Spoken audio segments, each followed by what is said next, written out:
We're here, folks. That glorious Grin Grappler intro. We've been together a lot lately, fellas. We missed that date and we've been catching up, right? And this is finally like we're back on track. Just before the holidays, because next month we have a very special edition of Grin Grappler ahead. But this is special in its own right. Probably one of the more controversial, polarizing figures we've covered on this show, I think. And that's saying something, but such is the life of JBL. Fired up, excited to be here. Hope everyone's having a great Tuesday night. Expert panel, as always. Bobby Two Shoes, how are you, boss? I'm fired up, man. Really looking forward to talking about JBL. I got my typed out notes again, like usual. Professional. Got some Observer stuff. We're good. I gotta say, man, and Alex, it's been a couple weeks since we did that Eddie show. This new era for Bob, Observer correspondent, is transformative, isn't it? Just transformative piece of business. It's wonderful. It's such just a welcome treat, and it's the cadence and delivery we've come to love from one Bobby O'Neill. It just makes it so much better. Because, like, if we're being honest, some of their droll delivery is very similar, so I can hear Dave saying this shit like in my head, like out loud. It's great.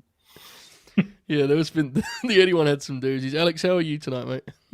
I'm doing good. In my travels, caught a bug of some sort, but I think I'm on the other side of it now. Got a hot toddy to get me through the show that I'm looking forward to, and as always, a treat to be here with my Grin Grappler brethren. We're fixing into that time of the year that I thrive, I should say, in where expectations are so low because of the holiday season that I just kind of get to coast both professionally and personally. So it's a good time of the year. Matt says in the chat, the hair is just extraordinary. My goodness. Incredible hair right now, bro. I'm loving it.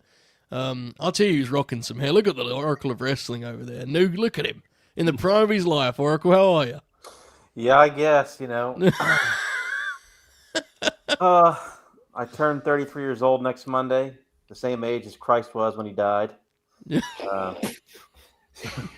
Impressive. That's impressive, right? Yeah. Good. So but other than that, I'm great, guys. I'm doing good. Was that, just to be clear, was you explaining that as like an achievement or a concern? Both? Both, and I was also like, anytime I try to be funny and know it's not funny, I try to do it because I love Norm Macdonald. So because Norm was the best at just saying weird shit. Yeah. Obviously way better at me than that. But, Don't worry, Oracle. I have a joke written down for later in the show that's just to pop you, and Joe's gonna be mad that I say it. So all right. That usually means only one department is on the way, so we'll see how that pans out. But nonetheless, I do want to say here, in case anyone's missed it beforehand, my prior comment about the December show is not a tease or a. We're not hinting at anything. We've been outright with this since July, maybe, boys? When did we say we were going to do the Hack show? July, I think we said. Holidays with Hack, right? That's what we're going for. So, it was part of the reasoning. It was part of the reason we didn't do any of the Sabu matches with Hack because we said we were going to include it with that show. Yes, which God only knows what that show will look like, but that's the plan. Our friend, the great Chris Bourdine, has been a member for 14 months. Says, Alex, please check your DMs. Oh, this could go many different ways. Is this something that can be shared, Alex, or is this a inside baseball piece of business?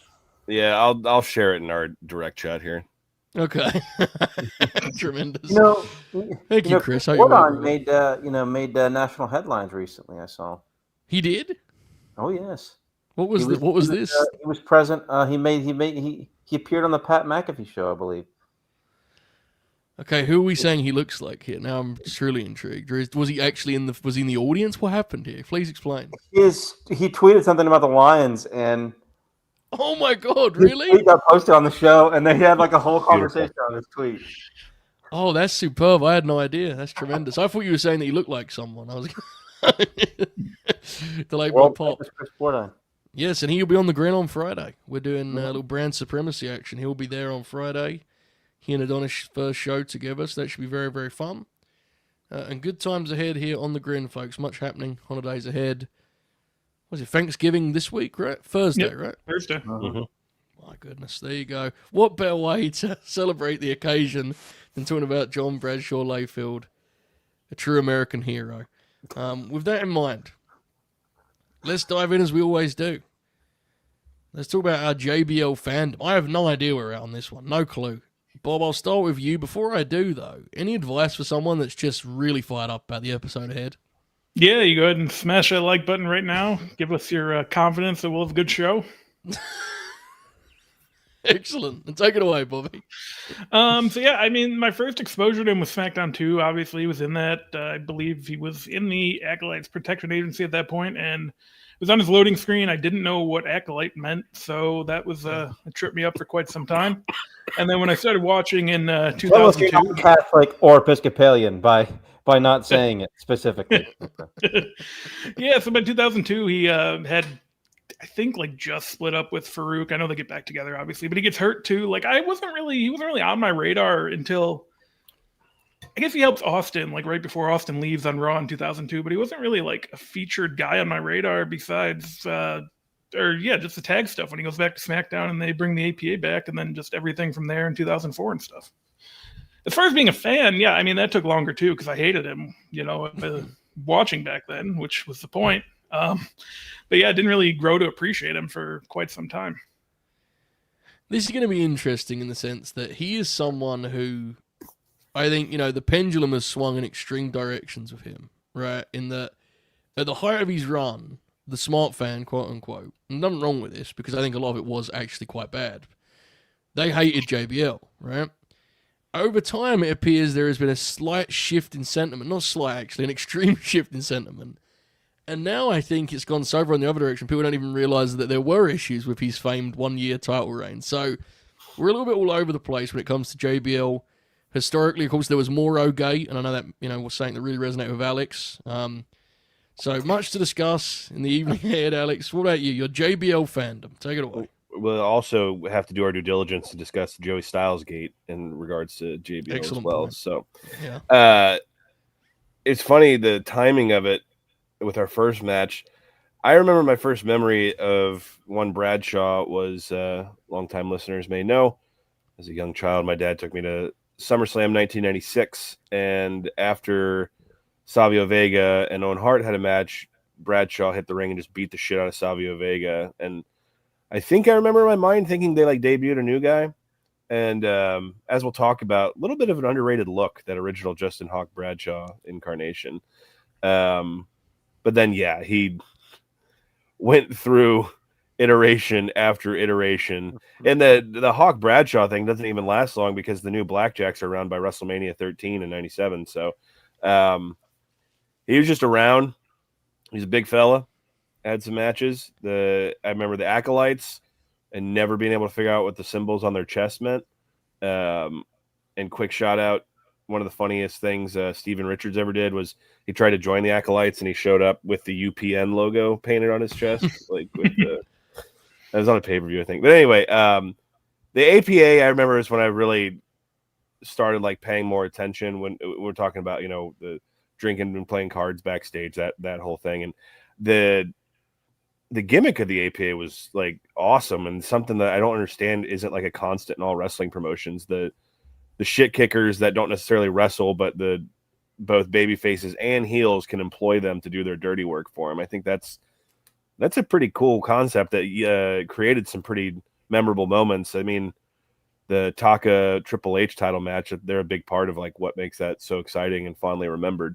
And then he just showed up with blonde hair one day, and it was okay, now this is the new Bradshaw.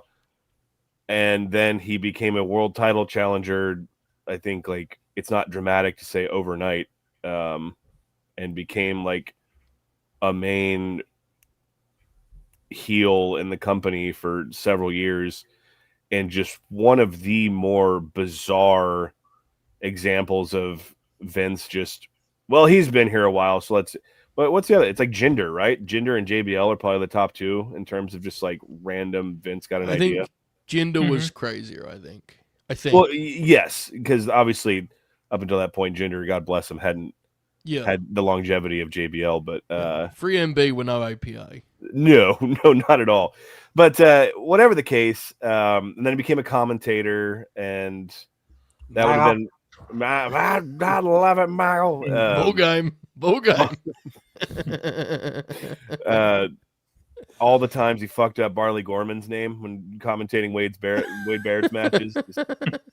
I mean, he was like, it's not like it's sincere from basically the kind of tail end of the new generation up until just modern wrestling. He's been a constant in the World Wrestling Federation in some capacity. And yeah, that's come with some highs and lows that we're going to discuss here today. But he's someone that just, you think of WWF, and JBL's not far behind just in terms of always being there. Yeah, it's a weird one. I'm someone I basically experienced his whole career in retrospect, and so I like JBL quite a bit. However, I watched enough of 0405 TV, week to week in binge form. I'm aware that it had serious limitations and frailties. I don't know how indicative that is of his limitations or the creatives, to be completely fair. What makes him a unique story to me is he made a lot of money and had a really successful career, and it's saying that he can still, dine off, right? He still is involved, and he's a legend and a commentator whenever he wants to be. Even a manager a couple of years ago, lest we forget. But oh my God, he's also a career that, like, I think if you put him at any other point in history, he's absolutely not like a WWE lifer at all. Which has made it all the more, like, it just happens that when he was around, that's how it worked out, right? Like, it's, what's so unique about JBL is, in archetype, I think he's one of the least WWE wrestlers imaginable, but he's also, at the same time, because of how his career panned out, maybe the most fiercely, loyal WWE through and through. Will never say a bad word about Vince, or, like, it's a bizarre kind of dichotomy of thing mixed together, so he's an interesting one. I like JBL a lot. I even like JBL as a commentator quite a bit, folks. I apologize, but it is what it is. He got quite bad at the end of his run, no question, but I think if JBL did commentary tomorrow, he would be like either the first, second, maybe third best color guy in the whole business. Like, easily, just by stepping back in. And that's not to say he was great, but I did generally enjoy him on commentary, warts and all. And he was terrific in his first run, which we'll talk about later. Oracle, where do you stand on JBL in terms of just fandom? Yeah, so, the APA were doing their thing when I first started watching. And I absolutely loved them. The APA and Too Cool were my two favorite tag teams during that the height of the Attitude Era tag team deal. So much so that so I lived in a house in North Georgia that had like a big double deck, and we would go out and play cards and like drink our sodas and act like it was beer, and like we act like we were the APA, and like we have. So yeah, I was a huge APA mark. And when Bradshaw had his singles run in 2002, like I was like a big Bradshaw fan, and like, wanted him to be like IC champ or whatever the fuck, and like Dylan just constantly explains, it's like Stan Hansen, dude. So my cousin, a couple of years later, I've been to this a billion times, about Chattanooga not having UPN, and so we had to watch it on Fox affiliate late at night. So my cousin rediscovered like the new, because the times would change, it wouldn't be consistent. Mm-hmm. My cousin discovered it would come on at like 11:30 or midnight or something on Saturday nights. My cousin started taping them on something called a VHS. Yeah, that used to be a thing. And that's where we would watch SmackDowns. It was after Mania 20, and my cousin was like, "Oh my God, y'all! Like JBL's like wrestling Eddie Guerrero for the world title. Like he's like a Bush Republican." That's basically what my uncle was. He's like a Bush Republican. Like it's true. Yeah, that's exactly what it was. Like, you're like, what? So I was like 6th grade at the time. So I like.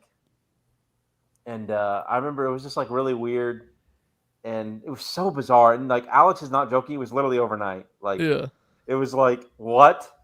And I remember reading. So my dad taught summer school oftentimes in the summer, and at the very end of the summer, like he would teach summer school in June. So we wouldn't take our family trips till July, and during the last week of summer school, I had to go to school with my dad, because my mom and brothers were doing something, so I had to go with them.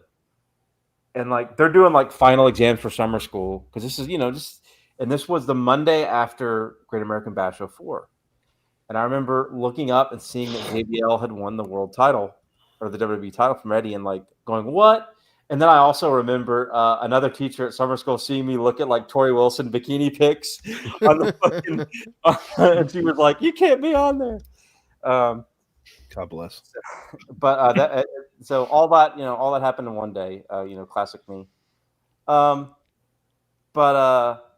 Yeah, I was like, I just thought JBL was like a funny heel. Like he was just like, Yeah. But I also remember feeling at the time like his title reign had gone on a long time and really long time. Yeah. It just went on forever. And like, I was pissed when he kept beating Taker because I was a big Taker mark. And I became more of a fan when he got on commentary in 06, 07, and he was very good during that period. And then, of course, he came back and, beat the shit out of Hornswoggle and had a feud with John Cena where John Cena and Crime Time spray painted poop on his limo and all this other shit.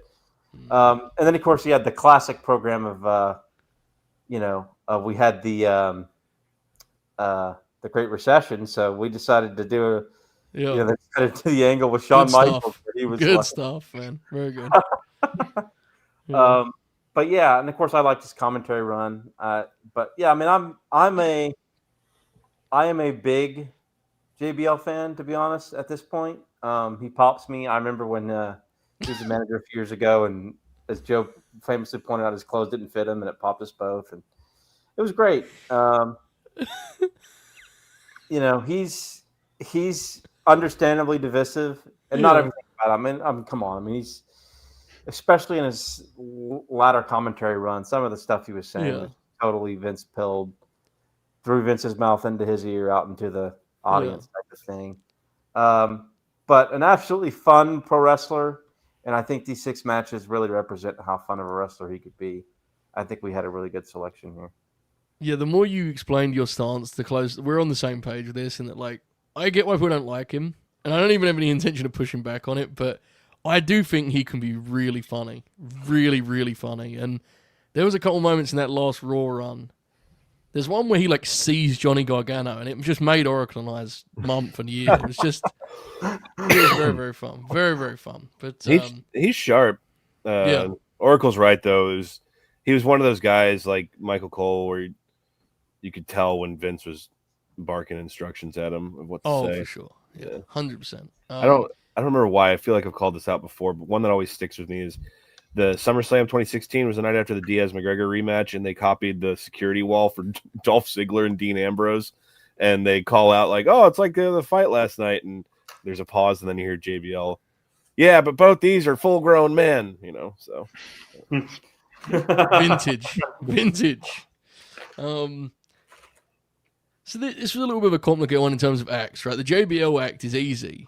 The rest of it is, there's a lot of different tag runs and different happenings. What we settled on is kind of muddied in that, like, there's not much of a gap between 1 and 2, right? We go from the Blackjacks to, like, he's still one of the Blackjacks. There's just, there's no Barry Windham anymore. He's still the same guy. The challenging thing about putting a lineup together was the APA were a great act, and I don't think this is an indication they were incompetent. I think they could have easily had good matches at a different time, but that wasn't their role on the show, right? And so there aren't like a plethora of 14-minute World Tag Team title matches on pay-per-view. They just didn't they didn't do that. They punched guys, they kicked ass. So it's a difficult thing to piece together. Some of their better stuff, Bobby, which you and I discussed, we'll talk about this more later. In ring, they do some good stuff when they're on SmackDown reunited when Bradshaw's clean shaven, and we all agreed that would just be spiritually wrong. You couldn't feature that incarnation of John. So it's an interesting one, and there are a couple of missions. I mean, no Eddie match. I saw our brother Klein on Twitter say that, and it's like we did the Judgment Day one. Ideally, we probably would have done the Cage rematch, I think. But we also talked about Eddie a lot a couple weeks ago, so it kind of worked out in our favor, right? But it goes without saying Eddie is the most important wrestler in JBL's career, right? He says it every time he can speak on it. He says, Eddie Graham made him as a singles. We also did the Finlay match previously, so we couldn't have that for a comeback a comeback match. So, yeah, that's where we're at. Let's dive in. Bradshaw was a football player, right? That was his background. He was a... What level are we talking here, guys? Where we at? He was a football player who did looks like decent in high school and college, but then he's on the practice squad for the Raiders and ended up on was it the American Football League? He was on the San Antonio team. He was. So I was actually talking about this over the weekend. Bobby and Oracle, you'd be qualified to speak on this. Who is the most accomplished professional football player in wrestling history? Because if we're just talking football, it's Ron Simmons. Yeah. But someone who made it to like a team. Wahoo, right? Yeah. Wahoo or Ernie Ladd played for quite some time. Yeah. Did Pillman start? Was he ever a starter on the Bengals? I think so. Because I mean, he did win the Ed Block Courage Award, which was a pretty big deal because he won that in the special teams or whatever. But yeah, Ernie Ladd's a really good call. I forgot about that. Yeah. You happy about this, Joe? Get some football talk going. Right I actually was interested because it's very hard for me to understand why Ron Simmons. Why did he not translate to professional greatness? Is there an injury or something? I don't. It just was it just didn't work. Sometimes college players sometimes just don't translate. I did want to call out real quick. He was trained by Black Bart and Brad Ringens. That's a hell of a tandem there. Yes. And because it's not going to come back up at any other point, this is before we get to the World Wrestling Federation. He wrestled in Mexico under the gimmick Vampiro Americano, because of course our buddy Ian Vampiro was Vampiro Canadense, the Canadian vampire, and so Roy Lucier, being the psychopath that he is, God bless him, he has the Vampiro wrestling buddy still in the box from Mexico, and he had JBL sign it at a recent convention because he's like, he qualifies as a Vampiro. Did it pop, Bradshaw? Do we know? Did you say? I didn't see a video, but the picture, John's got the big rah smile in it. So I imagine he did I love it, Roy. That's tremendous. So Klein's right. The actual answer is Kevin Green, but Green wasn't enough of a wrestler too. Kevin Green's a Hall of Fame football player. Yeah. Hell of a match, and he was a good wrestler, and I think could have had a decent career as a pro wrestler if he did it for a long time. But the answer I looked up because Ernie Ladd was like a all AFL. Player 3 or 4 times. It was Ernie Ladd. Ernie Ladd and Wahoo played in the same time period. They both played for the entire 60s. And Ernie Ladd, he's in the Chargers Hall of Fame, and all that stuff. So Mongo's a good call, but yeah, he was more of a football player than a wrestler. Yeah, Mongo would be up there too. Yeah, for sure. The thing about him working in Mexico, I didn't know that at all. His whole story is fascinating. So he debuts in 92, and I knew he was a guy who came from Global. Right? That was where he got his first notoriety.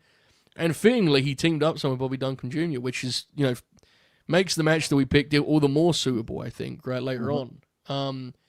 Within a year or so of being a pro, he's worked Mexico and Japan. Wow, he got a wild experience pro wrestling, right? His size, man, and one of the things I was reading earlier in Global.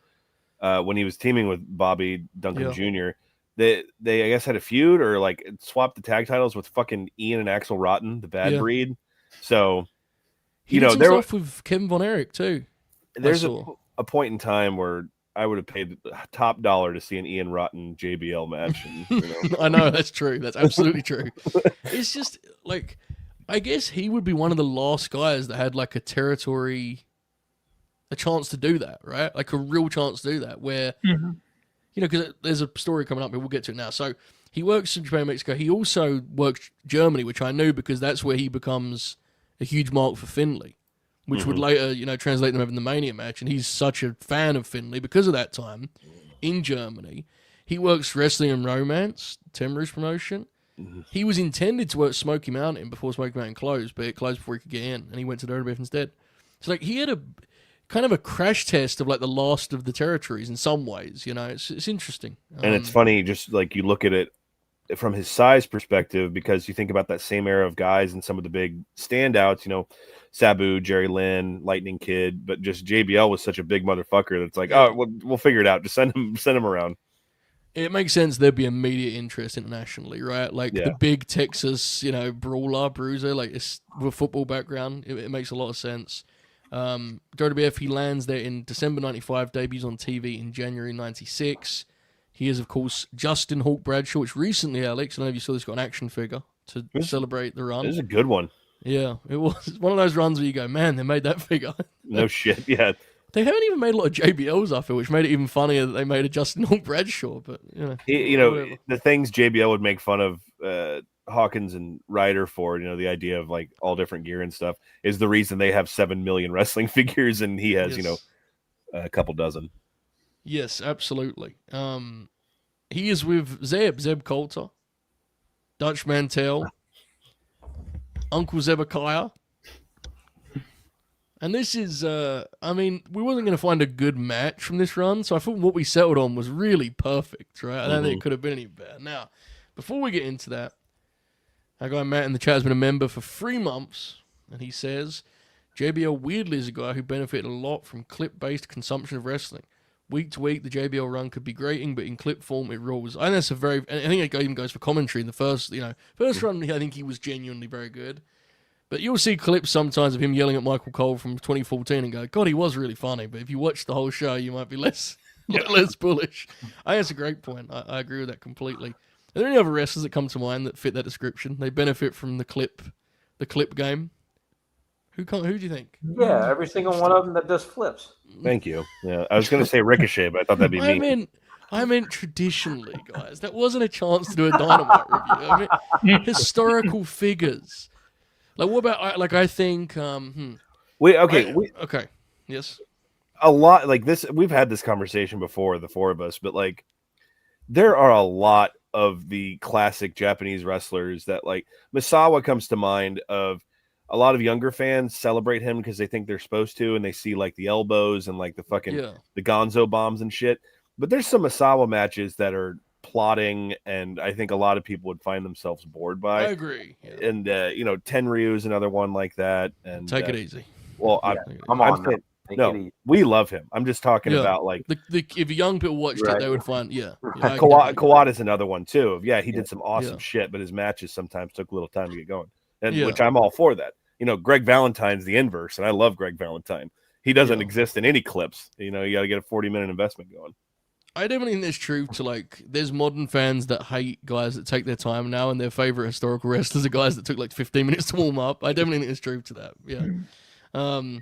Bobby, anyone come to mind historically? No, I mean, JBL's a pretty good one. Kane? I guess, yeah. I mean, if you're just focusing on the entrance and the choke slam or whatever, I just want to pop Oracle. Yeah, love it. John Zandig. Thank you, Matt. Hope you enjoyed the grins, brother. All right. Let's get into this. So, WWF Superstars from August 17th, 1996, taped on July 23rd. Justin Hawk Bradshaw and the aforementioned Zebekiah taking on Freddie, Joe, Floyd, and Savio Vega.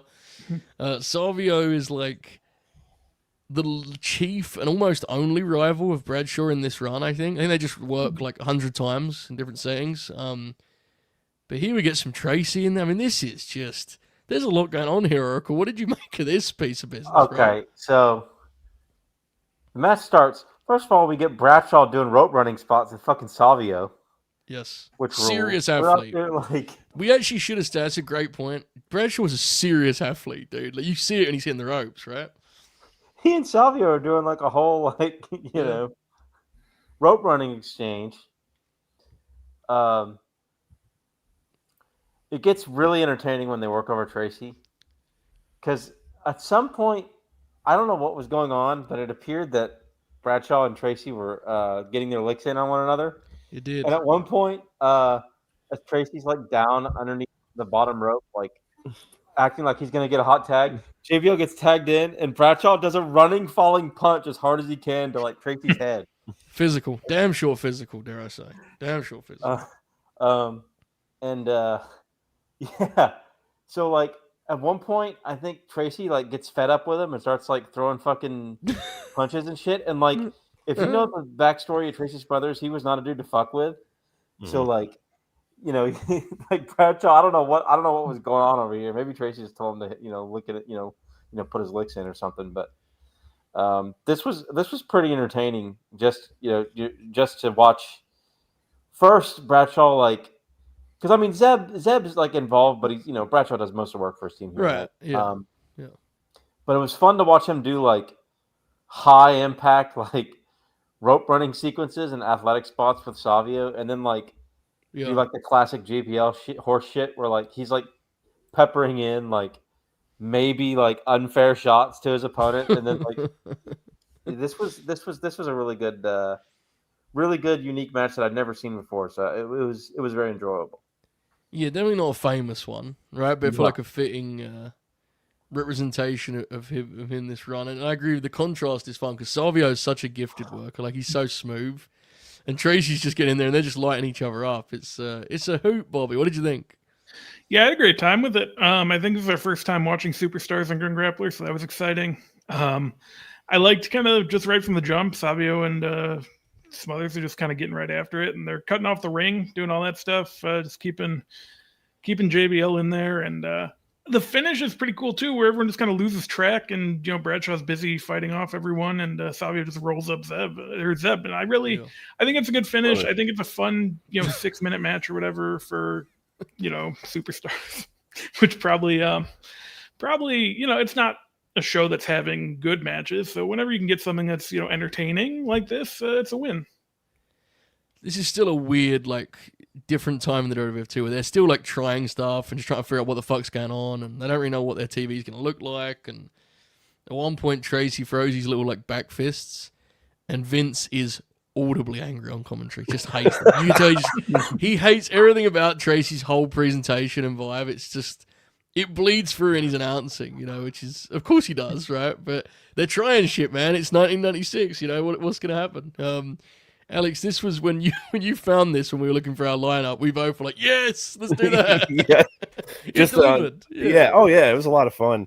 Everything's so LED now. It's easy to take for granted. The new generation specialized in the signature lights for the wrestlers, and here we get a very brief window into the brand of Justin Hawk Bradshaw, and you could tell Vince is just salivating at the idea of what he could do with him, because the big, rangy, ornery Texan, he refers to him.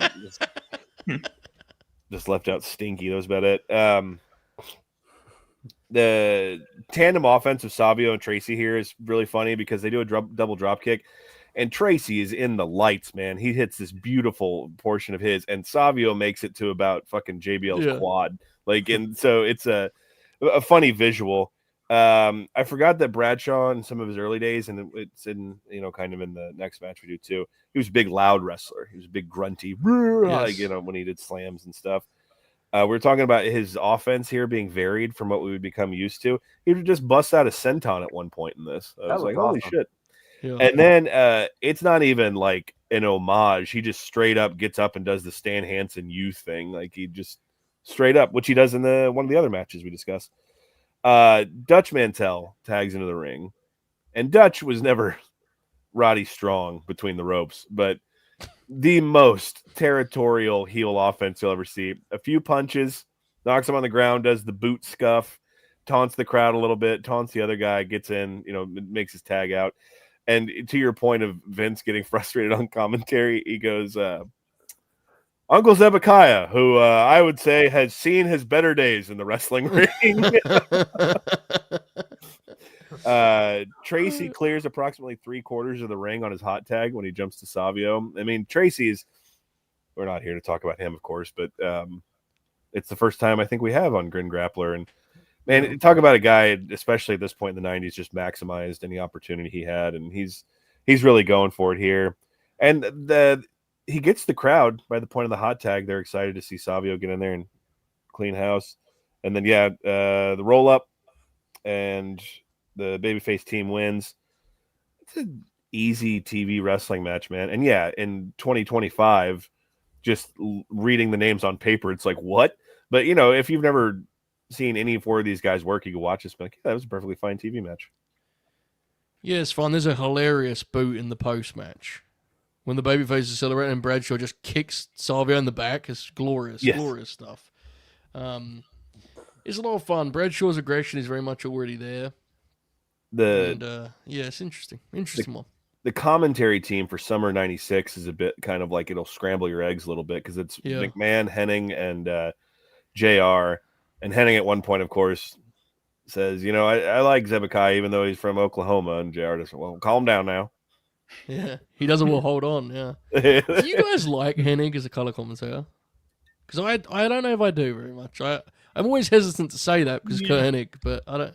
Depends on the show. Yeah, I don't think he was particularly good at it, to be honest. I think Survivor Series '95 is really like a good encapsulation because he's good at parts of that show and like click the mute button bad at other points in the show. But he was better than DiBiase, I guess. So. Yes. Yeah. But yeah, good stuff, fun. I mean, you brought it up, and we'll talk about more in the next match, obviously. But the Stan Hansen influence is, and he never shied away from that, right? Every time he could, he'd whenever someone did a clothesline, it was always about Stan Hansen on commentary. He always has done his best to celebrate the legacy of Stan Hansen. So I will say, I was baffled by the way that Zeb's presented his old man who's now a manager. The cutoff being a clothesline was very funny. Mm-hmm. He flattens Tracy with a clothesline as the cheap shot. It wasn't the most cheap way of cutting him off, but nonetheless a fun match to get us rolling. Is that true? The first Superstars match in Grin Grappler history? I guess it would be, right? I'm almost certain. I don't know what else we would have. I've done one spreadsheet, bro. We've had a goddamn Cage of Death match before a Superstars match. Yeah. It feels like something we would have done at some point. I think we've had one from the newer version of Superstars, but not the original. We have? Maybe. I need to look now. That sounds like something Oracle would suggest. Yeah. Superstars 2011. That's Superstars 09, Shane McMahon versus Cody Rhodes. It's out there. That's true. Yeah, I remember that. God, Shane McMahon comes up once again. There we go. All right. I did see that him and Stephanie were both at the Raw at MSG, and they showed Stephanie, but they didn't show Shane, and that popped me huge. That is interesting, though. He was there, right? Legitimately. It's one of those kind of, hold on. What's going on here? They could have put him in the War Games match, and it would have completely, readjusted my excitement level. In the Logan Paul spot. Oh, no, you got to get him and Logan in there trying to do some contrived shit together. That's a good idea. He could be Jimmy Uso. We had a Sid match from Superstars from 1992. Oh, squash. That doesn't really count, though, right? That's that's the thing I think the Grappler fans have to debate for themselves. Does the Sid episode count as an official canon? Is it a special? I don't know. Does anyone have any memories of this gimmick before it? Because it doesn't really... I mean, is there anything else that comes to mind for this gimmick? It's like you said, it's funny that it got a figure, which again, the age we live in now, everyone's getting figures and whatnot. But it was an attempt at doing something, and it didn't. It kind of just fizzled out. The interest level internally, I think, fizzled out pretty quick. I think it looked cool. Is the big thing. Like Bradshaw with the really long hair, like the natural color before he dyed it jet black and whatnot. So. I don't know what would have been the ceiling for that gimmick. That's the thing. This feels like a gimmick that other people in the office, because this is when there's a lot of Southern influence internally, right? This feels like something that Cornette would have popped for. Let's get Dutch in, And I don't know if Vince was ever getting sold on this thing, man. I just don't know, but yeah, I'm not sure. Speaking of things that quickly fizzled out, yes, Alex, go for it. I was just going to say, I have heard that him and Sean had a Raw match or something that was decent, that people from this time period. Yeah. Interesting. The new Blackjacks, another great run, legendary run. Barry Windham is back. He is alongside Justin Bradshaw. Yeah, he's back here in the WWF in 97. And he and Bradshaw team up in early 97. They work WrestleMania, as you mentioned, Alex. Before we even head to Japan, the new Blackjacks, was this a thing that you have is there any fond memories that come when I say the new Blackjacks? Is this like one of those, what were they thinking? Or do you go, well, hold on, there was some good stuff there, you just haven't seen it? Well, am I off base here, Alex? What do you think? I've always been curious because Vince really seemed to give Barry a fair amount of shots, especially at this point in time. And I've always been curious what the loyalty or like kind of admiration was, because who would ever consider Barry Windham to be a Vince McMahon guy? And it really seemed like at this point in time he tried to give him cut him some slack. And no, yeah, it's a definite. What were they thinking? There is a timeline where Barry Windham and Bradshaw are a fucking awesome tag team of just like big rough and tumble Texans. But when you saddle anything with the new, and that's not just in wrestling, there's a very famous marketing campaign for, was it Pepsi or Coke that did the new Coke or whatever? Yeah. That it fucking tanked. So just rule of thumb, where whatever industry, and avoid calling anything the new. But yeah, it was. I remember as a kid, I remember getting their tag team set for like my birthday or something, and being like, "What am I gonna do with these guys?" Yeah, they had a tag team set. That's pretty awesome. I'm gonna probably hold off now on my idea to repackage Dukes as the new Oracle. I'm gonna have to figure that out. Back to the drawing board. All right. Interesting. And the other thing to Oracle is Barry Windham does show in his WCW run after this that he could still go. Barry was good in '99. Yeah, he's just Barry, and he just blows on cold, and he bless him. But it is unique that in late '97 they head to Japan, and I remember this being explained as like this was an actual financial move for the RBF. This was like a positive financial move for them because '97 is still a crazy time. Bobby, do you remember this story? Yeah, more or less. Like they're still just kind of doing whatever they can to make some more money and get some guys out there. And yeah, I know they definitely benefited from it. Yeah, it's just interesting that like a year later that seems unfathomable, right? The idea of like, oh, let's get some money off of Windham and Bradshaw working the tag league. But '97 was a wild time. They work the Real World Tag League, which is a tournament name we've used for thousands of bits throughout the history of this platform. I love it very much. And they have some crazy matches. JBL Bradshaw shares the ring with Kobashi. Shares the ring with all sorts of iconic names. And of course, that includes Stan Hansen, which is our next match. Bradshaw and Windham opposite Bobby Duncum Jr. and Stan Hansen. November 16th, 1997. All Japan Tag League. This felt fitting, right, to get some Stan Hansen in here, considering how big the influence was. You see some head-to-head minutes with this pair of them, and surprisingly, I expected the clobbering, but I did not expect a very smart finish here. I like this, Bobby. What did you think? Yeah, I thought this was fun. You know, you kind of get the physicality like you expect. I like the spot where Stan brings in a chair and then JBL gets a chair and the ref just kind of throws them both out and we get back to it. Really, one of my big takeaways, and it's maybe just because I've seen him the least of any of these guys, I think at this point, is that Bobby Duncum was really good. He really stood out in this match. And yeah, I like the finish quite a bit. I think it's a lot similar to the first match where it kind of catches you off guard a little bit. And I like how they just brought it in like that. Yeah, so it's a fun one. I mean, you know what you're going to get in terms of content, right? Like, the guys hit each other a lot.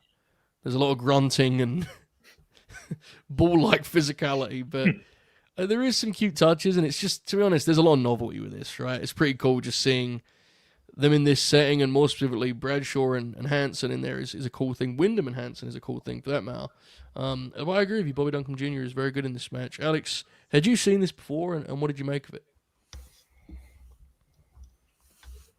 Oh, did we lose the computer? I had not seen this back. before. He's back. Can you hear me? Maybe. Yeah, we can hear you. Yep. There's a little bit of a lag, I think. Before I forget. All right. Joe, check out your DMs because I just sent you a picture that I want you to share while we're talking about this. Awesome. But anyway. Go for it. Yeah. So I had not seen this before. When I was watching it for this, I was looking at the date. This is exactly 1 week removed from the screw job in Montreal, which makes it just like crazy to consider like Stan Hansen was still doing his thing working into 1998. That was, and he's not the Stan Hansen we covered on this platform previously. He's a bit older and his legs are kind of a bit shakier, but yeah, it's just a lot of beef, man. Like Bradshaw, we get those big windmilling shots from him. And Bobby Duncum Jr. I popped really hard at that intro, but he came to play in this. He is in the best shape of anyone in this match, and he's like at points of this just flying around the ring, delivering some pretty good looking offense. So he was the standout. There is a part in this match that I was marking out for where Duncum Jr. and Bradshaw just start doing sit outs and amateur wrestling like halfway through the match. I was a big fan of that. Stan, for me criticizing that he looks old or just commenting, he's still laying it in, and still wrestling like Stan Hansen, throwing fucking forearms and those clubs to the back.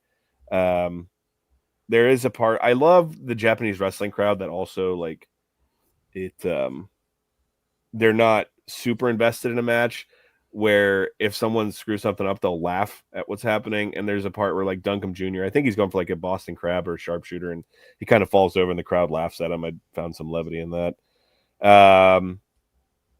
The first of many to come on this show, a wrist clutch lariat by our subject du jour, Bradshaw. I really, because this is something, of course it is, the struggle and effort for the power bomb in this match. It's all about getting that, and they think that's going to be the conclusion once they hit it. Getting to see, I guess we could call it almost a passing of the torch for this. We get to see Stan Hansen hit the lariat on John Bradshaw Layfield in the middle of the ring, which I think is a really fun little touch for this. And then Bradshaw and Windham try to do the twin magic for the finish. And I think I know what you're talking about, Joe, in that the initial attempt doesn't work, but then he gets a backslide on him right away, and it's still they end up winning. So, this isn't a hidden gem blowaway match or anything like that, but this is a good time. And again, similar to our opening contest, like just on paper, it's a fascinating piece of business. And yeah, definitely, you're not going to regret going out of your way to watch it. I would agree. Here's the image in question, which is doesn't even look real, to be honest, does it? It doesn't even look real. That was from the opening ceremony, and we talked about this in preparation for it. There is a match from this tournament where the new Blackjacks wrestle Hayabusa and Jinsei Shinzaki. I went to IVP too. Like I went to all the. I don't know if it exists anywhere on film, but I imagine that was a bit of a hoot. I would agree. By the way, check the video I sent you before that of our boy Eric Young. You need to see that. Oracle. What did you make of this, bro? This is pretty interesting, right? Oh yeah, this was a cool, unique matchup. I was just excited to see JBL and Hansen go at it. All four of these guys basically just beat the heck out of each other. Yeah, ruled. JBL laid some stiff shots in as he often does, and the highlight for me was Hansen just fucking nailing John with a fucking classic original lariat, man. I mean, he fucking lit him up just like he did anybody else. That was very entertaining to see. Cool little finish too. I agree about that. This was actually a lot of fun. I agree. It very, very much was. There's a really cool moment where Bradshaw wants to tag in, and he hits Stan with one cheap shot. Hansen just jumps all over. He was so instinctive as a wrestler, right? Yeah. Like he just did. Like there was, that's kind of in his book. He talks about his clashes with the Pillars because they got more meticulous with laying matches out, and he couldn't do that. He just went over and Stan Hansen, and what happened. You see that in times here, and it's really fun actually watching Bradshaw adjust. For Windham, obviously, it's like Windham's still waking up, and the biggest challenge Barry Windham had as a wrestler was how easy it was for him. And you see that even here, like he can kind of stroll through these matches. Bradshaw is still only at this point, a 5-year pro, which by like modern standards, there are dudes that are fucking NXT kids that have wrestled, that long. I mean, obviously less matches, but you get my point. So it's an interesting one. I haven't heard Bradshaw talk a ton about the impact of Windham as a partner. Bobby, have you? No, not that I can really remember. It kind of feels like a pairing that would go pretty hand in hand. But yeah, I haven't really heard specifically. There's not a ton about this match in The Observer because, like Alex said, there was some other stuff going on in mid-November 1997. So I heard about that. Was it work? Well, it's hard to say. On that note, Bob, we have a super chat here that I think you should take. So take it away, Bobby. All right, what do we got? Barry's clearly a blonde femboy, which is exactly Vince's type, as Bret Hart has reminded us. Wonder if he ever tied him up Steiner style, which seems more like JBL's kink. Thanks, Maggle.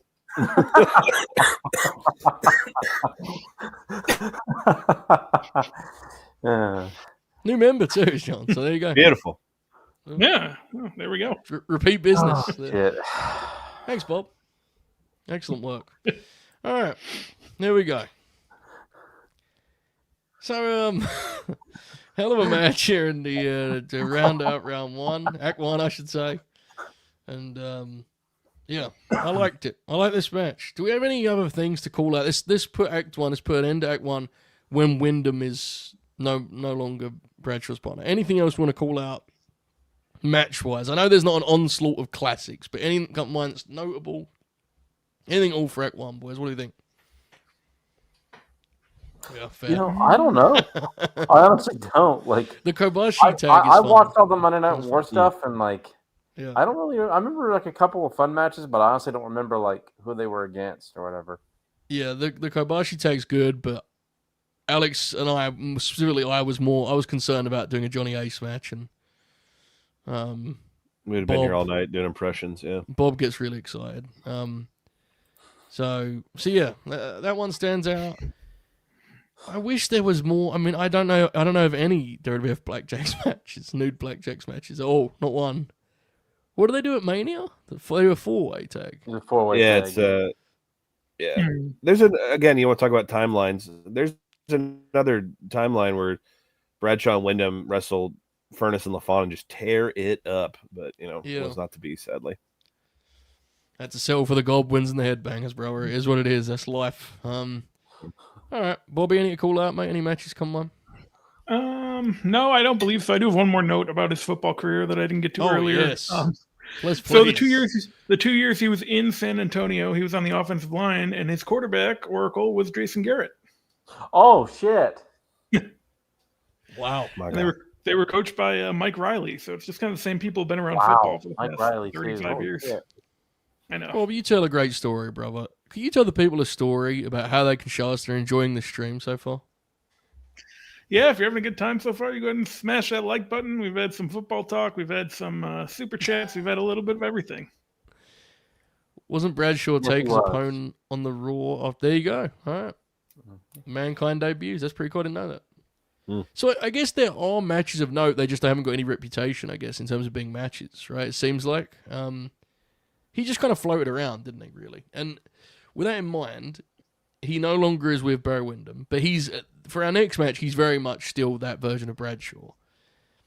And I'll be honest, Alex suggested doing this match. I'm glad we did it. Spoiler alert, this match is fucking awesome. I had never heard of this match, and every time he said Kai and Tai versus Taka and Bradshaw, I was like, what the fuck is Alex talking about? Why did this match happen? Like, what is he talking about? But it's here. It's described as they make their entrance as, quote, a bonus match here for the pay-per-view fan. Pay-per-view,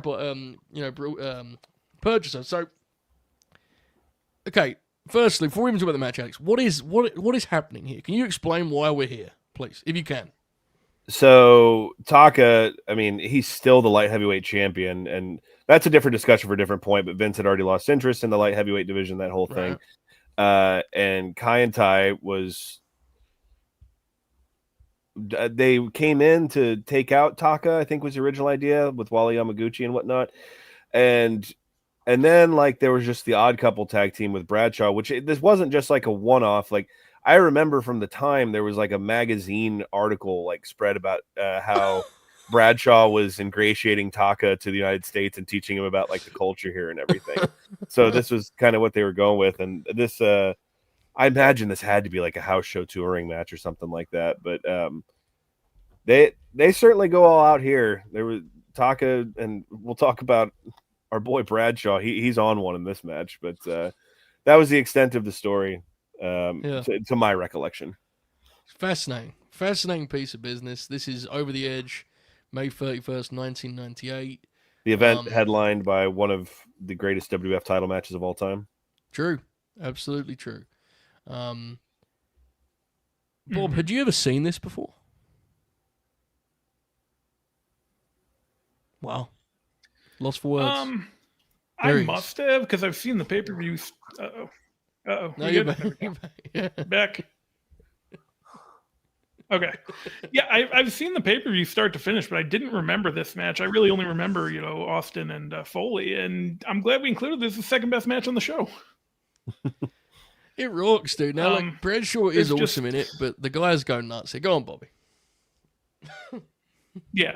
Well, I mean, just from the start, like, you get in there and he's so much bigger than all of them. That's the thing that really stands out from the start.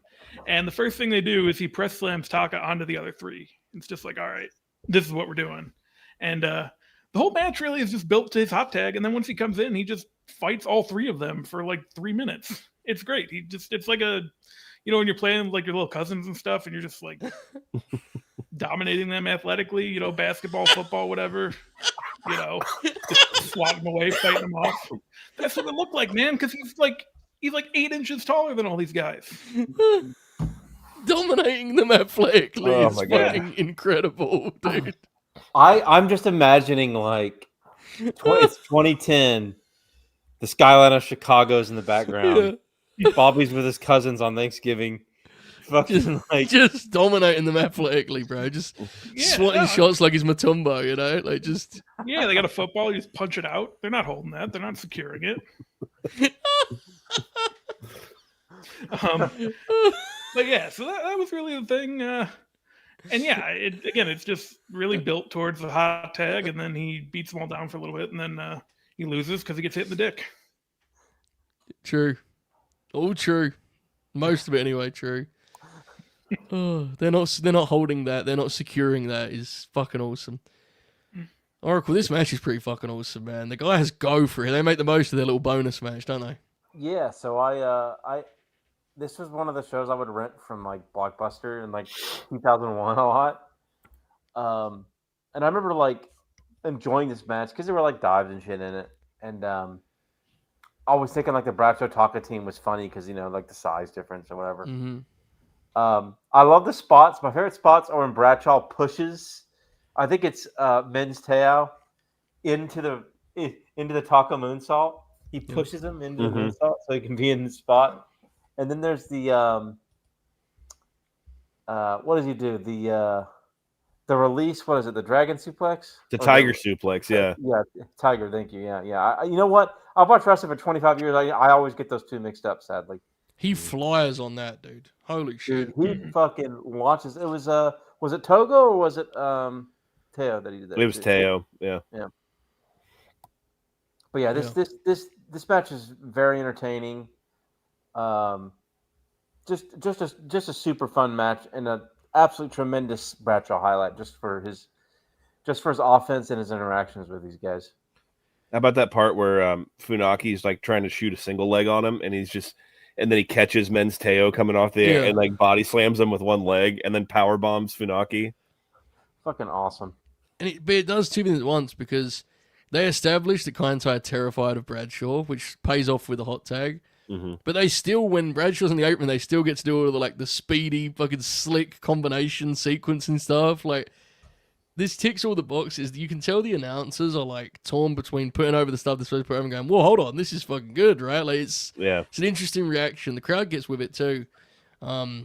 This is packed with action. This was a good call. I like this a lot. How fun was it rewatching it for yourself? It's great. I need to give credit where it's due. For those who are familiar with the Attitude Era podcast, I remember in their initial run years and years ago, this was one of the matches they championed in their revisiting of the Attitude Era of just kind of like this hidden gem at the time. And so it's always then I went back and rewatched it because that would have been right at the beginning of the network, and I've kind of kept it in my back pocket since then. It's just a kind of you ever seen this match? Just it's just a comical sight with Taka and Bradshaw walking side by side coming out together. I thought that was pretty good. Bobby mentioned he catches him in the military press and he throws him on the three Taka on the three Kaientai members.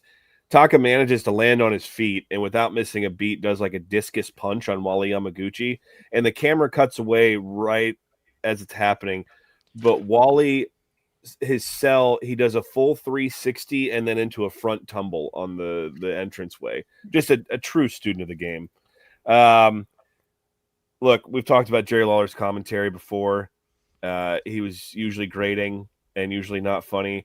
Taka Michinoku, I'm sorry, that's funny. That's genuinely funny stuff. That's pretty good. Yeah, that's good. I just a couple other notes here. I saw a fella in the crowd. He had a double-sided sign. One side said "Free Flair," so I'm assuming this was during the Bischoff lockout. Yeah.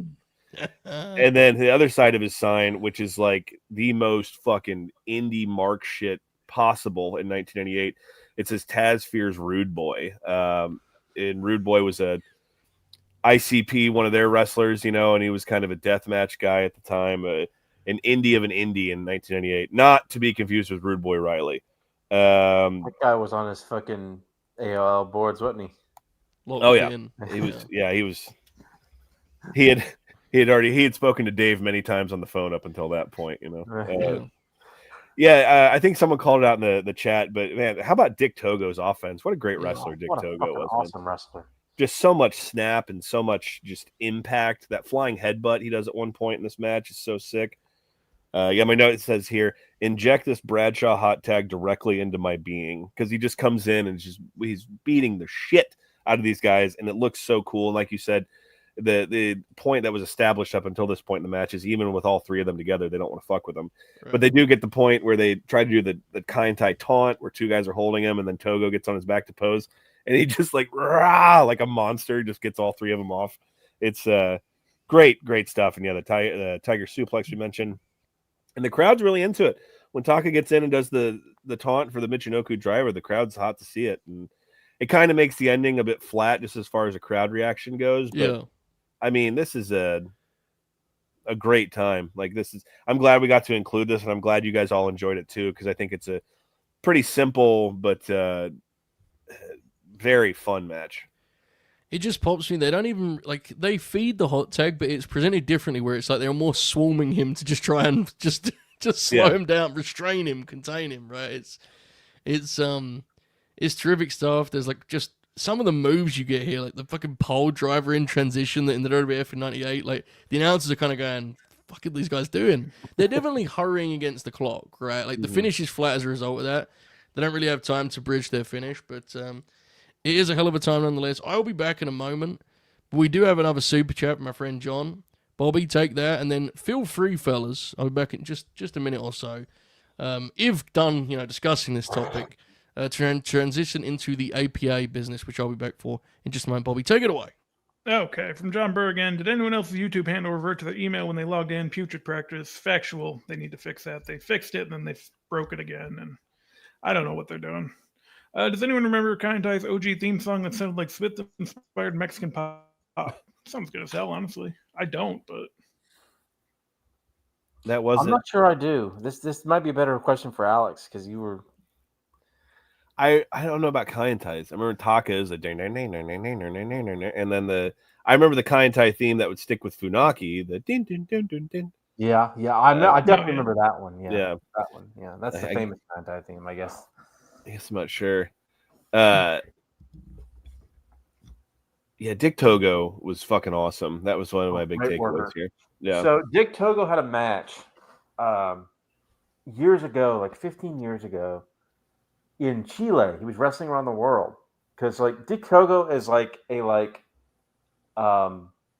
wanders around and I heard he was propagandizing communism and wandering around the world doing that, and he has matches from Chile and Vietnam, and they're he wrestled some guy, I think it's from Chile, and it was amazing, and it was this awful wrestler, and he just had this really fucking awesome match because he just did a bunch of awesome moves and shit, and the guy just kind of had to sell for him, and Togo just structured the whole match. But now I'm curious about because I had read someone, I think it was Tom K had posted that Dick Togo was like a world traveling communist now or something. So he had a match in PWG. I'm trying to remember who he wrestled in PWG. He did have a match in PWG, yeah. What a glorious thing to come back to. Tremendous stuff. Okay, so John's saying it was, I guess, was when they were, maybe it's when they were in ECW or when they were in Pro. Interesting. Very yes, underrated aspect of the BWO was the BWO Japan portion of it. Obviously, a ripoff of NWO Japan. Yeah. And John's original question, I'm sure you guys covered it. Yeah, YouTube's really weird with the live chat names. I don't know why it does that. It sucks. All right. Thanks, Bobby. Thanks, John. Thanks, fellas. Sure thing. We're back. Did you want to hear what Dave said about this match? Oh, I would love to hear what Dave said about this match. I bet. Now, this could be interesting because if American guys had this match, he would say Japanese style match. Did he use that here? Is my question, Bobby. Not directly, but he did. He alluded to it.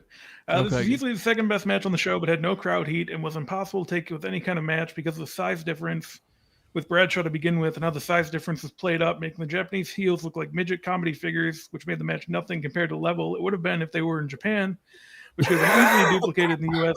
Despite closed minds, ECW barely legal for proof of that. Apparently, it wasn't completely decided about adding this match to the show until the day of the event, and my belief is they realized how weak the undercard was going to be and having to shorten 2 of the matches due to injuries. That left an opening in the show, and the Japanese guys can work 2.5. Dude, what the fuck, man? Like, surely wasn't it like to the match's benefit they worked into it that JBL was way bigger and could beat the fuck out of them, and therefore the match was like fun as a result of that? Why does it have to be 50-50? What the fuck, man? Why am I getting mad over a 98 match review? I will say though, I love Dave, but that actually was a review. I will say. Sometimes when Bobby reads them, it's just like arm drag, hip toss. He beat him with frog splash. Good match, 3.5. That was a review at least. I don't really agree with it, but it was his review. Thank you, Bob. Thank you, Dave. All right. Imagine how mad Bradshaw was reading that. Bullshit. It's mad as hell. Piece of shit. Yeah. He's we'll talk about this at the end. Yeah. About Bradshaw and Dave. Well, kind of. Yeah. Yeah. We'll circle back. All right. Make sure we do. That sounds exciting. All right. So in late 1998, Bradshaw forms an alliance with Faarooq, which of course would be the defining partnership of his career, and would change both of their kind of legacies, which is hilarious because Ron Simmons, of course, had already been not only world champion, but the first black world champion on the national stage. But I think a lot of fans, if he goes to a meet and greet or a signing, whatever the fuck, I'd imagine he gets just as much APA stuff as he does the picture of him with the WCW title. I'd be pretty confident of that, actually, which is, make that what you will. But also, it was obviously years, right? It's a different thing, so I get it. Bob, would you ever wear the always pounding ass shirt that they had? That's pretty crazy. Probably not. They're originally with the Jackal, right? Mm-hmm. Yes. Sign of things to come. Brother. And they joined them. Bob, do you think you'd be well equipped to like kind of map out this timeline, Bobby? Because they're the Ministry, right? And yeah. What happens? Do you know? Do you remember? No, not really. Like I said, they become the Accolade Protection Agency, and that just gets shortened to APA. Because like we kind of talked about in the beginning, they do the symbols, and then they move from that, and then once they're the APA, they're kind of just the APA. So it kind of all happens quick. Everything happens quickly in the WWF in this time period. Anything can happen in the WWF. Do you know which orders it went? Jackal, Ministry, because I think it was like Taker was kidnapping people for his Ministry of Darkness and making them drink their own blood. Or makes him listen to his podcast now, bro. It's crazy. And okay, so it's the January 4th, 99 Raw where Foley wins the title. I remember this because a couple years ago we watched it. And what Oracle said, he's forming his unholy alliance or union rather. And there's this clip of Dennis Knight like tied up in the back, and he's just like, "Help me! Help me!" And then you just hear, "What does everybody want?" And then they cut to Al Snow coming to the ring. It's one of those very poor pieces of editing that I always remember very fondly, just through the comedy of it. Okay, so Jackal, Ministry, Corporate Ministry. Ministry disbands in 99 when Taker leaves. And then they're still doing the symbol stuff for a while. As the Acolytes for a couple months. And then it's like, I want to say around this match we're about to cover is when they start to do the... So, when they win the straps in May 99, they're still like kind of spooky. Not spooky. They're you know like what I'm saying? Ministry guys then. Yeah. Okay, cool. I remember because at WrestleMania 2000, they're in that hardcore gauntlet and they have the fucking chest tattoos on still. So that's early 2000. But yeah, definitely by summer of 2000, they're doing the fucking, Hitman gloves and the t-shirt tucked into jeans stuff. Mhm. Okay, so we'll continue the APA because this topic's kind of fascinating to me. But And yeah. Don't Have an Ant. It's in the first. It's the early part of '99 when they have the match with Public Enemy. Yeah, it's amazing. Must watch. It is. We considered it for the. Yeah, we did. We did. Instead, Alex and I were putting the lineup together one night, but it's Bobby, Alex, and myself because this was after the Eddie show, right? So Oracle wasn't there. And we had everything mapped out. We didn't know the APA match. I said, listen, guys, I just text Oracle. We need an APA match. He's gonna have an answer for us. And here it is, the Hollies match. Now this match is from Sunday Night Heat. It was the Halloween night of '99, by the way. Halloween night, taped on October 26th. It was a no DQ match on Sunday Night Heat. APA versus the Hollies. This match, to my knowledge, has almost zero sort of footprint or stature among fans in their memories. There's not a single review on our beloved cage match, but the Oracle of Wrestling, without even missing a beat, was like, "Oh, of course, the Hollies brawl." And I swear, and you guys were there for this message. He said it like it was a match we all knew, right? Like, he went, the Hollies brawl, the one they had on the Heat. And Joe posts like in the group chat. He's like, "Oracle, we need an APA match," and then send, and then the three bubbles from Oracle. yeah. Oh, the Hollies match, of course. Yeah. And so here's the thing. I get it though, because it fucking rules. I mean, there's just head trauma and physicality, and Alex led us on the over the edge front. Oracle, take it away when it comes to the Hollies versus APA. Okay, so get ready. I'm about to mention something. Oh. Uh-oh. Pull out your late night Grin history books. The Smarks Choice Bowl. Yes. There it is. The WWF Smarks Choice Bowl, which took place in the summer of 2008. This match was sort of discovered for the voters of the Smarks Choice Poll. And my brother Dylan was like, "Oh man, you got to watch this. This is fucking awesome." And because people, it was part of the. I think it was just basically people were looking for good APA matches, right? Mm-hmm. And because I mean, like when us nerds were doing polls for these things, we were looking for every fucking thing. So like this was discovered and people popped and loved it, and I've seen this match maybe like 3 or 4 times, but every time I see it, I'm reminded like, holy shit! So. For the tag titles, Hollies are tag champs. It's shortly after they beat Rock and Sock when the whole deal where Foley was like pouting on the stairs and shit because The Rock didn't read his book or whatever the fuck it was. So the Hollies are tag champs, and they're wrestling the APA here. It's a no DQ match. They basically have like a barroom brawl fight at fucking all around ringside, and because it's taped, they edit it in a way where you can see stuff really well. I actually really like the editing for this. They get like the timekeeper's table and use it as a weapon. They're like literally choking each other out. At one point, Crash Holly gets busted open hard way, seemingly. I mean, he may have bladed, but I couldn't tell. For Faarooq, I think it's Crash takes a fucking Dominator onto the fucking announce table. Yeah. And like the first 30 seconds of the match. Yeah. There's 2 or 3 unprotected chair shots, and of course it's Bob Holly on Bradshaw and Bradshaw on Bob Holly, which made me pump my fist. Like they have this wild, insane brawl. They're like whipping each other with belts and shit, and like, I mean, it's total madness. And then, like, the Acolytes are getting the upper hand, and the crowd's, like, really getting into it. And then, like, the Hollies just, like, flee and, like, leap over the barricade and just flee the scene. And then, like, Bradshaw gets on top of the stairs and, like, holds up the tag title belts like they fucking won. And the match just goes to no contest. But this is, like, one of the most, like, bizarre but awesome hidden gems of this period ever, because it's, like, it's the exact match you want from these 4 guys. And, like, they're literally beating the fuck out of each other and doing crazy, like, ballrooms, brawls type shit. And it's awesome.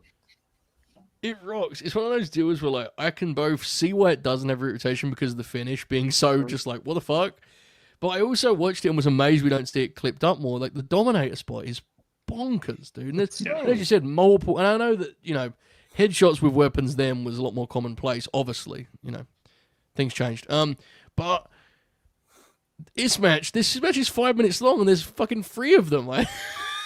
In this match, it's an insane piece of business, Bobby. What did you make? What did you make of this? Yeah, I mean, Oracle really laid it out. It's a hell of a time. I don't think I've ever seen anyone use the bell table as a weapon. The Dominator was crazy. The chair shots. It kind of felt like JBL was going to get him back, and then he sure gets him back shortly later. As far as Jimmy Corderas' belt, the finish is. I tried to figure out what happened. I looked into it. Dave didn't give Sunday Night Heat a lot of time. In this era, so I couldn't figure out. But it's a strange finish because again, they just leave but hell of a match. It's kind of awesome though, right? Like, fuck it, I'm getting our ass kicked by the APA, man. Fuck it. I do like the idea that no one can finish. Like, just walk out, so man. It's a no DQ match. Oh fuck it. What are they gonna do? God, this is glorious, dude. It really is. Alex, what did you? I assume you were as surprised as I was when Oracle suggested this, but God, it did rule. Oh yeah. He hasn't led us astray thus far, and certainly didn't hear. Yeah, it's natural instinct when you see 99, no DQ, no contest. It's like fucking Russo. But as we talked about, he had already booked a Halloween Havoc 99 at this point, and he was well on his way to driving WCW into the ground. My first note just says, hell yeah. The Dominator of the table is fantastic. The chair shots we talked about. Crash gets the fuck beat out of him in this match. It's like 5 minutes long, like we said. There's a point where I think what Ron Simmons is trying to do is the Raven spot where the drop toe hold into the stairs, but they're like they're facing the wrong way. So Crash just like eats him right into his nuts, like on the way down. He looks to be in so much pain. Ron Simmons hits a beautiful power slam. It's probably the best wrestling move in this entire match because Ron Simmons is awesome. Oracle, the part I noticed when Bradshaw went up to the ref and just, without asking, just grabbed his belt and pulled it off. And at that point, I was like, oh, Terry Garvin must have aged in this match. That was a lot more savory than I expected when you said there was a joke purely for Oracle that I wouldn't be happy about. Continue. This is a hell of a time. We kind of have a short but storied history with digging up some Sunday Night Heat matches that a lot of people haven't seen before. I specifically think of the Eddie Bulldog one we surfaced a few years ago. And I think this is right up there in terms of, again, it's Sunday Night Heat. You're not going to get a match longer than 5 or 6 minutes, but these guys are just fucking going for it. And like Oracle said, like when you have the fucking moxie and tough guy energy that Bradshaw and Holly bring to a match, and then you tell them like use weapons. The part at the end, Bradshaw takes the title belt and whips Crash with it. I'm like, that had to hurt so fucking bad. So a damn hoot. And I think it's like, this was the appeal. Obviously, they're the heel acolytes in the ministry at this point, or they just are fresh out of the ministry. Yeah. But even in the babyface tandem of the APA, these guys weren't doing like Rock and Roll Express style, like big tag formula style matches. This was the appeal, and I think this is like as good as we could get with the teaming of Simmons and Bradshaw.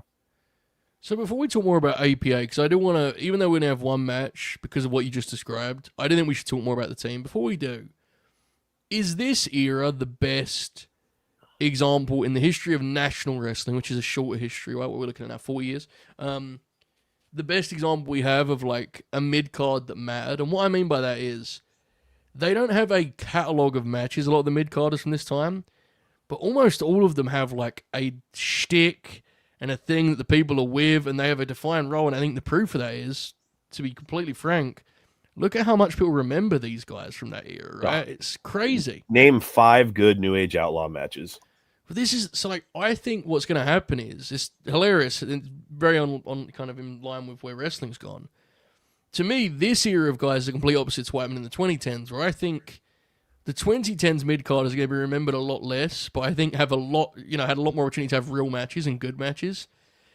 How many guys there from this era that, like you just said, people remember them fondly, have no memory of matches, just, You know, is that a positive that Russo actually does deserve credit for the way he gave everyone a gimmick and a shtick, or was that a negative in the end because everyone had a gimmick and a shtick? You know, it's a tough thing, right? It's God, I don't want to give Russo credit for anything, but Yeah. it did make the show.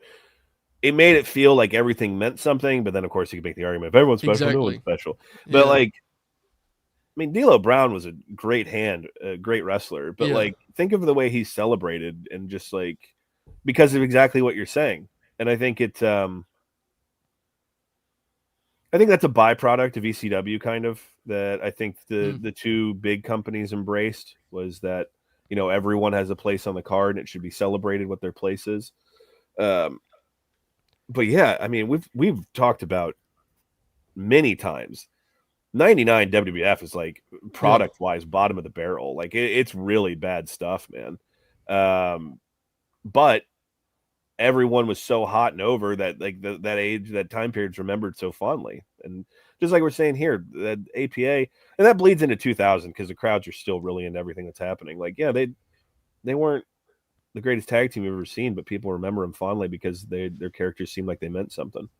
Right, and this is the era, you know, this is the product specifically where the backstage skit becomes a way that some guys, that's their entire currency in terms of TV time, right? And the APA are a perfect example of that, Oracle.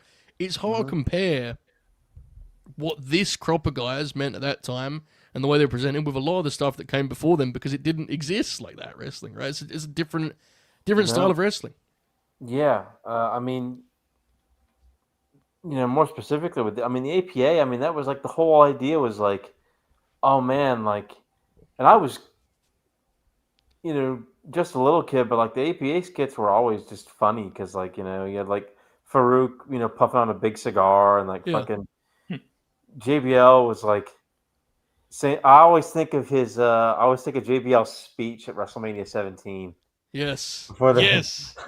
one of my all-time favorite JBL moments ever, when he's like talking about Nolan Ryan and shit, and like fucking like cutting this like amazing like promo for a fucking 3-minute 6-man tag. You know, like he's over here just like fucking making it seem like the cool, like the most like important thing. And, like it's funny, but like it fucking rules. Like of course, there was a really famous one where the Hurricane pulls the APA office with his Hurricycle. that was during the Alliance era. Like he like break because like I think it was the APA was feuding with Hurricane or whatever, and they like I think it's when like Bradshaw was European champion, which was a thing, by the way. Yes. And I think Helms beat him for the title or something like that. And it's a great segment where you know, Hurricane destroys the APA office with his Hurricycle. And I can't remember for the life of me what movie it was, but remember the APA there was some episode of SmackDown where LL Cool J, Rebecca Romaine Stamos, and like was it Chris Klein were like backstage there or some shit? Yeah. Yes, I do remember that. Yeah. It's an interesting one, Bobby. Before we talk more about the APA, is there an alternative kind of answer to that in terms of eras of wrestling, times of wrestling, promotional runs where the mid-card has meant as much as they do this time? No, honestly, I mean, even if you stretch it out a few more years towards like the early to mid 2000s, like I think a lot of those guys are just remembered super fondly, you know, like probably up until 2006, 2007, the mid card is such like a huge thing. I guess some of it did bleed out because it was a moment when we realized, I think collectively, how much people remembered like Colito and MVP and guys like that. So I guess there's some of it, but it does feel different. Yeah, it does feel it does feel different. Well, I think this is part of a bigger discussion too, but we talk about this a lot as well. A huge part of the vocal wrestling fan these days thinks mid card is like a bad word or insulting to people, and it's like that's not true at all. Yeah, and I definitely think like Matt co-signs what you're saying there, Bobby. You know, as much as I just named a couple that came in just around the time you're talking about, the ones after that I think really suffered by comparison. Interesting topic. Let's talk about APA. So I think if you asked wrestling fans, like, okay, name your best teams in WWE history. What's your favorite teams? I think APA would come up a lot actually when you ask favorite teams. And that makes it all the more interesting to me that when tasked with coming up with an APA match, we came up with a heat match that no one talks about or remembers at all. And what I find interesting about this as a subject is this is not a case of, you know, I'm not trying to frame Ron Simmons and JBL as like fucking Bobby Eaton and Stan Lane, but I think both guys were very, very capable of having real matches. Very capable of that, right? Simmons already shown that, and I think Bradshaw would go on to and already shown it in flashes. But it wasn't what the show needed. It's hard, right, to kind of figure out where APA lands in history as a result of that, but I think it's undeniable. It was an iconic gimmick, and honestly, one of the best kind of most useful gimmicks from a role point of view, because they could be on all over the show, right? They could interact with top guys, bottom of the card, and all of it made sense because the gimmick kind of worked in that way, Bobby. Is there any even comparison? We did the Dudleys a couple months ago, and we were like, they don't have the catalogue to be the best team ever. But obviously, they still had a lot of real matches. APA are kind of an outlier to me historically, you know? Yeah, it's not like the ring work's not what you really remember him for. And like you said, it's because Ron Simmons kind of had this whole career beforehand. JBL had the whole career afterward. So, like, it's not that it's lost. It's just that the matches kind of aren't as remembered as well. But, you know, the poker games and the doorway, you know, leading to wherever they are. And just like Alex said, too, being able to just kind of be mercenaries for whoever on the roster needed them does make them stand out because there's not a lot of teams that have done that ever. Yes, Alex, is there another example of like an attempt at something like this, or is there another team or an act that's remembered as fondly without having, you know, they have that WrestleMania match or that SummerSlam match? Like it feels like it's APA, dude. I don't know. Yeah, and like you were mentioning, I mean, these guys were in the era of Edge and Christian, Hardys and Dudleys, so it's natural to understand how they got swallowed by that, and yeah, it's an interesting outlier there, and it's not like a thing of people rewriting history either. Crowds loved to see the APA when they were around. I remember one of the big things they built to was when Test and Albert took them out and overtook the APA and renamed it the TNAPA. There was a pay-per-view where the APA returned and beat the shit out of TNA and got this huge reception for it. And it was just a cool act at like the right time. And we have some subjects coming up that may put into question JBL's reputation as a tough guy, but look, just visuals alone, pass the eye test. Yeah, those two guys, you believe they can beat the shit out of who. And he worked like a tough guy, right? With the bruiser. Yeah, I mean, yeah, and I'm glad you said that. That's important. This isn't us trying to rewrite history. Like they belong in those conversations because people remember them that way and react to them that way in real time. They were that over. It's just an example of how simple wrestling can be, right? It's one. I just mentioned it, but yeah, New Age Outlaws are another good example of they're so fondly remembered and like they had 3 good matches, if that. But I guess my thing would be like they don't have a lot of good matches, but they have like more traditional matches on pay-per-view, right? Oh, I see what you mean. Yeah. No, it's my bad. I didn't explain that well, but I mean like there aren't even many APA matches of like of length on pay-per-view. That's not the fucking point, right? Yeah. But yeah, I'm with that. So. Oracle, is there anything you would like to say about Public Enemy versus APA? Because I feel like this is something you would like to discuss. So Public Enemy, of course, was in obviously the famous ECW team was in WCW for about 3 years. Yeah.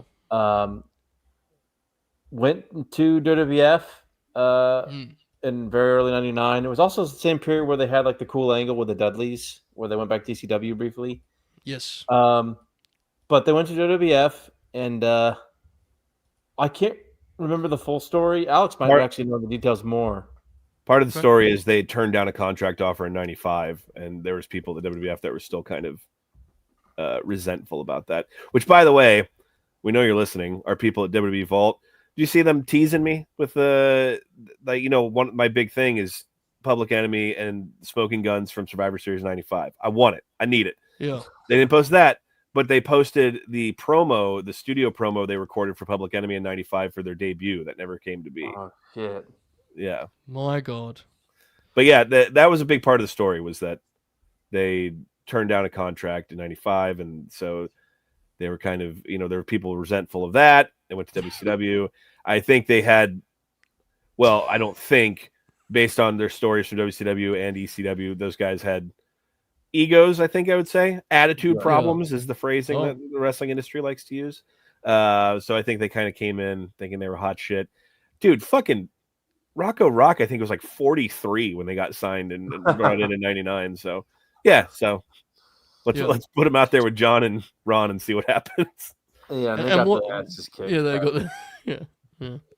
It's quite the scene, isn't it? Really, it really Yeah. is quite the. It always pops me that like the way it's framed in history, and I guess this was the approach then, but like because of how well the Dudleys did, they make a big show of like they did the same in the Dudleys. They just they handled it differently. And what rules about that is like those matches fucking suck. Those APA Dudleys matches suck. Which is a shame because you Yeah. would think there'd be the one where they just beat each other up. I think the later ones are better. But what's the one they have in 99 on pay per view? Bobby, you won't remember this. There's a pay per view match with the Dudleys and APA in 99 that is like really bad. Oh, what show was that? No, I know Whistle what to you're talking Silence. Yeah. about. But either way, they didn't, I guess they liked working with them, so they stuck around. Public Enemy were not long. Unforgiven, thank you, Dan, for that. They were not long for the RBF. And that has to be said, that's part of the APA's reputation and image, right? What happened in that fucking match. And yeah. Interesting one. Actually, you guys say something before we went on Public Enemy. Happens a lot. Do you remember what it was? I don't know. These things happen. All right. Yeah. Anything else on APA's first run? Because I think their split is like something worth talking about. But before we even talk about that, anything else at all for the APA as a team? I want to kind of give them some time because it's just it's a big part of his career and it doesn't reflect in matches, right? So They're pretty funny too, which that's another. Yes. They kind of are. part of it, yeah. They're very funny. They have some pretty good six-mans, to be honest with you. I believe that. Um, Yeah, there was one we looked at with Rock in there. It was one we was Mhm. close to doing. Yeah. They've got a couple of pretty good six-mans from memory. Yeah. There's one with Jericho too. They were Um, capable, right? yeah. That's the thing. Yeah, absolutely. And the cool thing about those is like they would like go in there and tear it up with like Hunter or Austin or whatever. Yeah. Because those ones were the ones where they would like get in there with those guys and Right. wrestle them. And again, how great is that for a mid-carder, right? To be doing a six-man and Mhm. tearing it up with Triple H or The Undertaker or, The Rock, whoever. Like, Right. how often does that happen now, right? It's like very tiered wrestling a lot of the time. So that stuff matters for sure. Don't have that bringing up a Shane McMahon spot there, Alex. Dude, he read I my remember fucking that, mind. yeah. I was Yeah. going to mention because what I like about that is it broke the APA formula because somehow on that show Shane costs them a match, and so like he's involved in the main event, and then they come out just to exact their revenge on him. And yeah, they do the gimmick where like Faarooq's chasing him around the ring and he's looking behind him, and then Bradshaw catches him and he does lay him out because Shane's a pro, took it like a champ. Oh, yeah. Pro. Interesting. So I've always loved, and it's something that if I had my say, would happen more often in wrestling. I think the APA split, the way it's handled, the initial split, is one of the most uniquely classy things WWE has ever produced because you can tell it has no intent to be anything classy at all, but it means a lot to Ron and John, right? Mm-hmm. And for those of you that haven't seen it, they get split up in the draft, I believe, and they have a big brawl, and then they walk out of their little office, quote unquote, and they thank each other for the run, and they walk off, and it's the shop is closed, and it's one of those things that's clearly put together. We're just like, let's just put a bow on the APA thing, but the guy, it means so much to the individuals involved. It comes across as a truly like touching little kind of TV skit. I just posted on Twitter for those of you who haven't seen it. But you know what I'm talking about, right? When they thank each other for and I think JBS is like, thank you for everything, and they walk off into the... Man, not every tag team needs to be split with a fucking blood feud. I don't want to watch all these teams wrestle. That was perfect for APA at that point in time. Yeah. And so is that the original draft they split them? Yes. Yeah. So they split them and the Dudleys in the original draft to try and get the draft over, I guess. Mhm. And this is when, Oracle, you mentioned the kind of Bradshaw singles, Yeah. where he kind of just goes back to being like, I am Stan Hansen once again, right? Correct. Kind of? Yeah. Correct. What are the highlights of this? Oracle, this is the time period where he's in one of the worst matches of all time, right? It's that tag match with Trish. Oh, Yes. yes. Yes. Against Nowinski and Jackie Gata. Yeah. Wow. Yeah. A Mac classic, no doubt. So is this the hardcore title era? Is this what's Yes, going it on is. here? Yeah. Yeah. How does he do in this role, Oracle? I mean, obviously, you're slightly So biased. at first they kind of push him as like they kind of start teasing main event push with him in for like a month or two. Like he has a match with Scott Hall on pay-per-view at Backlash. Oh yeah. he teams with Austin in the Flair NWO feud and stuff, and like has some matches against NWO and teams up with Austin. And then it just clearly doesn't get over, so they put him in the hardcore division, and he just has hardcore title matches, and beats the shit out of people for a couple months, and then gets lost. And he and Nowinski have an actual program, if I'm not mistaken. Jesus, I believe they do. Feud. And then he gets hurt. I think it's the end of 02 or beginning. It's somewhere around in 03, but he's 02. out for a little bit. Yeah. Okay, so Bobby, you're the Ruthless Aggression aficionado. Does he just come back as part of the APA, or is he? Yeah. Okay, so it is literally who does better as a singles in 2002, Bubba or Bradshaw? Ooh. Ooh. Tough because they're kind of both being positioned as like top baby faces for a minute there. Probably Bradshaw. Really? Okay. Interesting. I know that they do some OVW stuff upon returning. I think they work with World's Greatest Tag Team. Mm-hmm. And I think the story, I wish I remembered who it was. Someone in the chat may know. Someone asked them to like rough up Shelton and Charlie. And Bradshaw told the story about this and was like, we weren't going to fuck around with you guys, like we wanted to help you guys. We weren't there to beat you up. And all I could think when he was telling the story was, bro, they have to have known. They could not, there's no way that would have been a good idea for Bradshaw to try and beat up Shelton and Charlie. Like, fucking amateur wrestling champion. Yeah, it's insane. Here's the thing. Like, I believe Bradshaw to an extent that his intentions are probably like good in trying to help out the young guys, but I also think he has to have known, like, what the fuck? I'm gonna beat up these dudes. Now, in fairness, and part of this is because we know Bradshaw's history. Yeah, but they're also like Ron shooters. Simmons is a tough guy, but at the same time, you're still not gonna mess with. And they're older guys too. Fucking, Those dudes are like fresh out of fucking, they're like 23 years old, dude. Yeah. It popped me so much, man. I know someone's trying to set them up with that. I don't know. So, Bobby, how do they reunite? Is there a specific angle, or do they just kind of, they're back? I think they just kind of showed back up together, if I'm not mistaken. Because he came back from injury. And is this clean shaven, John? With the spiked up blonde hair. Yeah. Ooh. Oh, what a look, huh? We almost did one of the world's greatest tag team matches, and this is what I mentioned earlier. Like, I suggested and then took it back because our APA match couldn't be that, JBL. It was deeply distressing. Alex, do you have any memories of the APA reunite? And we're struggling here to figure out what it was. They just sort of were together again. No, I have no recollection. Yeah, I got it. Oh, here we go. He and Faarooq saved The Undertaker from Chuck Palumbo and Johnny Stamboli on SmackDown. Oh my God, what the FBI! The fuck? Yep. That's like the Taker feud with the FBI. Mm-hmm. What are you when is this? 03. Summer of 2003. Why was he feuding with them? Because they didn't have anything to do with Taker. Yeah, I mean, he feuded with the FBI from like Mania until like fucking June or July. Fuck. he did. Taker. No, they're involved in the biker chain match at No Mercy in October of that year. They come out to still involved. Yeah. I've never seen the biker chain match. It's one of the only times he's against the FBI, right? It's fucking insane, dude. So well what? played. So okay, so they come back. So then they work with the FBI, I presume, with the clean shaven look and all that. Because what did Ron Simmons do when Bradshaw was? Vengeance to do the APA Invitational. Or whatever? Yes, the ballroom. Yeah, that was fun. What did Ron Simmons do when Bradshaw was Stan Hansen again on Raw? What did he do? Deacon Batista. No, that was Devon. What am I thinking of? I'm thinking of the segment that Deacon Batista, or excuse me, that Reverend Devon had with Faarooq, where Faarooq talks about masturbating being okay. Do they not form a team too? Yes, they do. Yeah, they have a team, I think. Which what a run! Form a team. Yeah, they have a lot of velocity matches. Yeah. Yes, that makes sense. All right, I guess. Velocity. All right, so they get back together.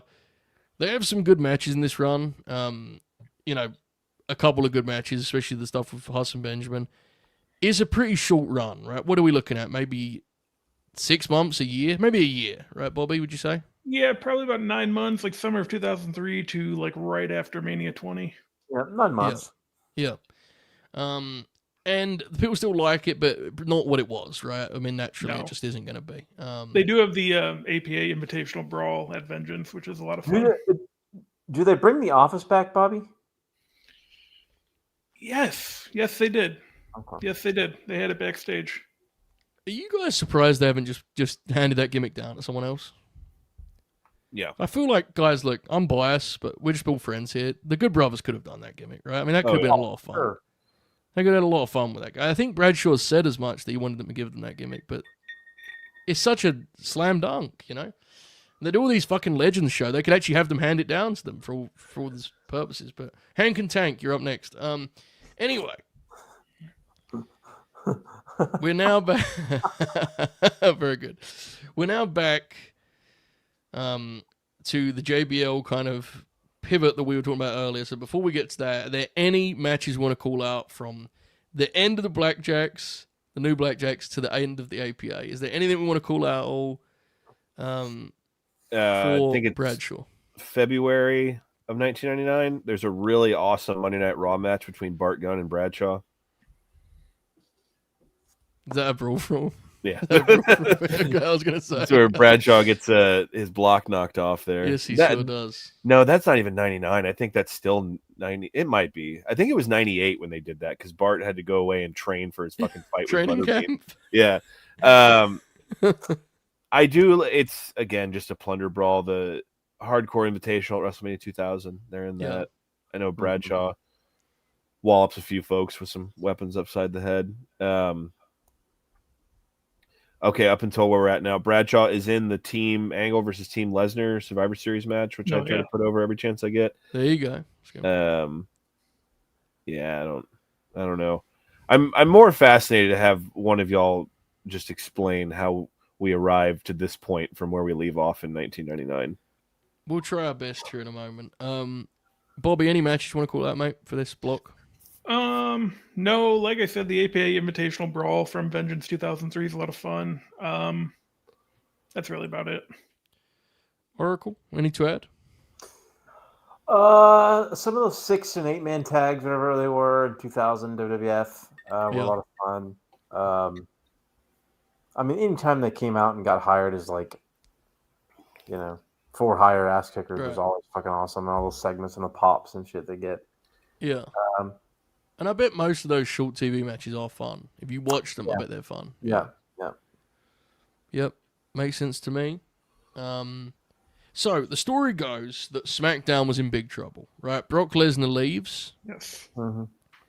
I believe Big Show and Kurt Angle, Bob. Am I correct with the guys that were injured? Yeah, Kurt gets hurt again in the Eddie match, and then Big Show, I don't know if he had lingering injuries or what, but yeah, they lose 3 stars kind of right after Mania 20, and they're babyface champion. Undertaker's back as a babyface. They need a heel.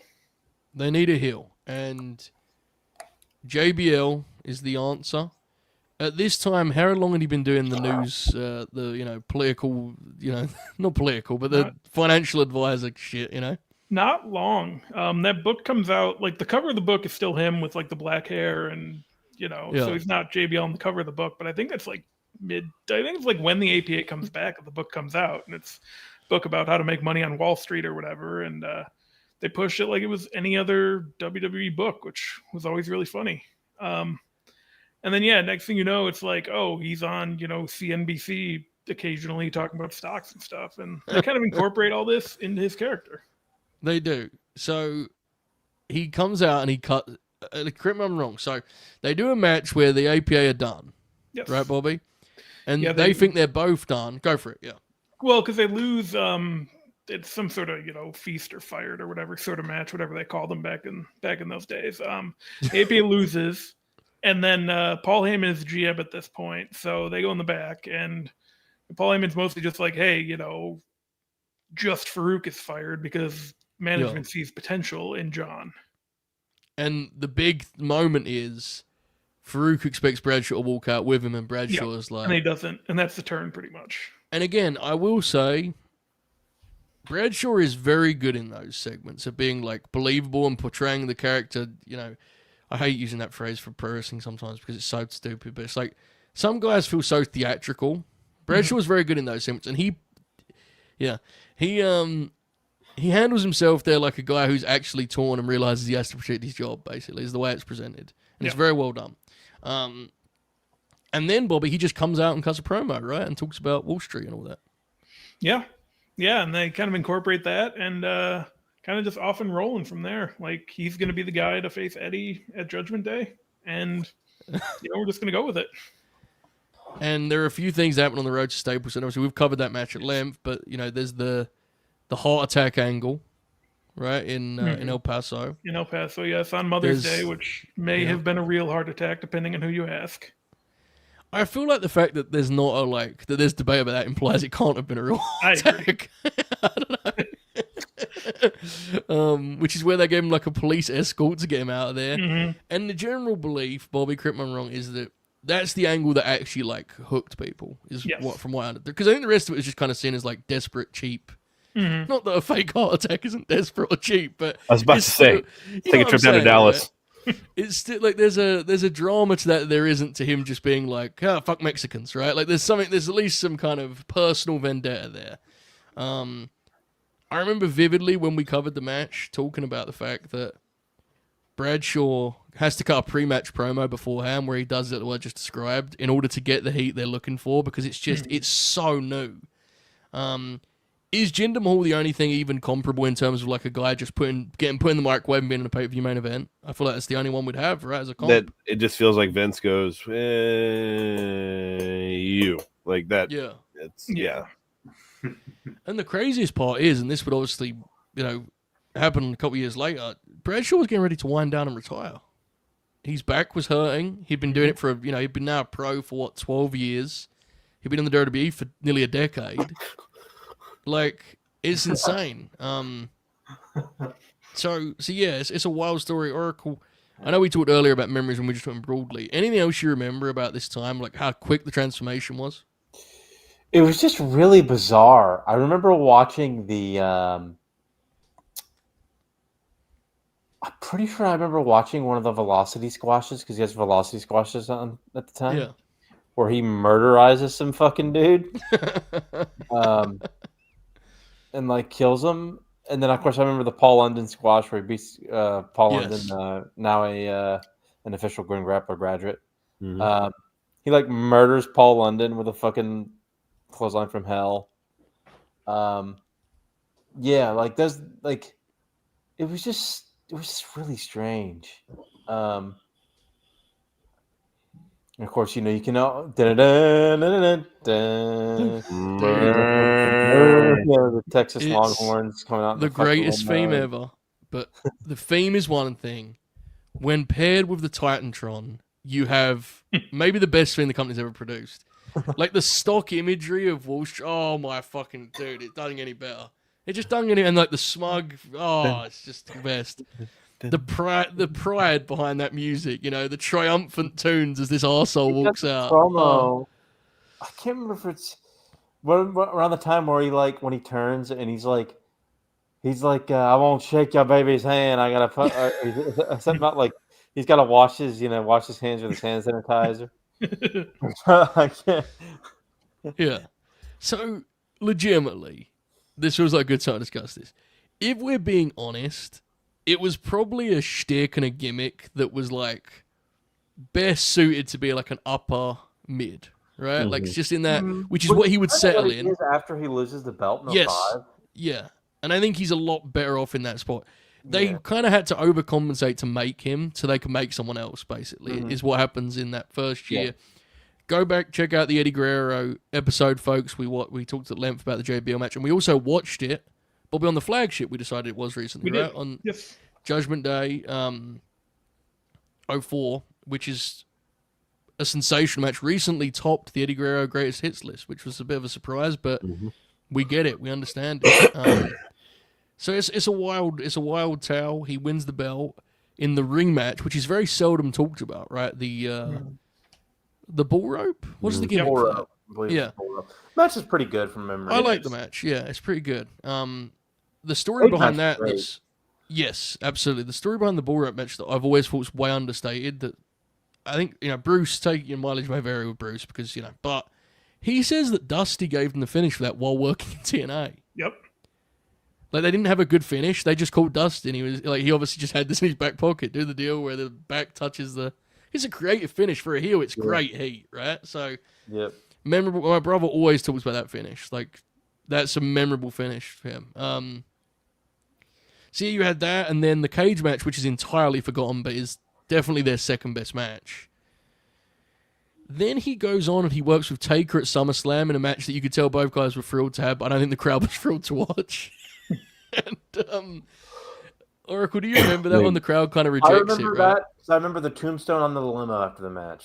There you Oh, go. yeah. Yeah. Someone in the crowd jumped the rail and got on top of the limo and fucked up the prop that was Yes. on top of the Mhm. limo that JBL was going to crash through. So when he falls through, it just looks like he fell through a bed sheet. Right. And I Yeah. think that's notable because we're going to talk about the matches where JBL gets heat, real heat. There absolutely was some, like, more just outright resentment from hardcore fans, though, right? Like, Mhm. some of these crowds definitely wasn't giving him good heat, quote unquote. It was just like, fuck this, we don't accept this as a main event. And I think that's important. We have to be fair and, what it was. Bobby, what else did he do in 04? He works with Taker again in the gimmick match they have. JBL's really good in that match. Yeah. They have a multi-man match at Armageddon. I Yes, the four-way. believe. Yeah. Yes. That's the one. It's separate, but it's the one Eddie Yeah. Taker interaction. Yeah. Mhm. Yeah. And then going into 05, I think he does a big show cage match, right? Yeah, barbed wire cage. Yeah, and it's basically That match sucks. Yeah, it's very is that bad. the one where it ends with him going through the ring and crawling out? Is Yeah. it that one? Mhm. And like, what was it? It wasn't Zandig directly. Like CZW fans complained to the Pennsylvania State Athletic Commission for allowing it to happen because it had barbed wire in it, and they had taken barbed wire away from CZW. That is fucking awesome. Fuck. Okay, so basically the idea is, Alex, you and I got to talk about this a little bit.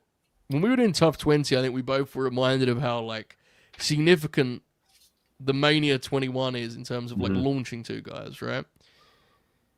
The idea of JBL's run is basically to make him someone that people can't wait to see lose the belt so that it launches a babyface. Mm-hmm. What I find interesting about that is, in concept, that sounds like I'm about to say, and it all paid off at WrestleMania 21 when John Cena won the belt and went on to become the greatest WWE, whatever. But what I've always found fascinating is that match doesn't really get over like that. That Does match it? is No. terrible. Yeah, it's not just that though. Like, it also doesn't feel like a big happening at all, does That's it? No. right. That match sucks. There's no heat Yeah. to it. Cena Yeah. like tries to like forcefully celebrate, and like everybody's like, Remember because he like jumps in the crowd. The match sucks. The crowd likes the finish, but I think it's exactly to Joe's point of kind of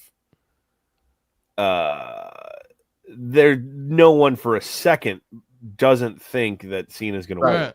Like it's there's Right. no, Mhm. and that's unfortunately, we're here to celebrate Mr. Layfield, but I think, especially contemporaneously, people can look back and history's written by the winners.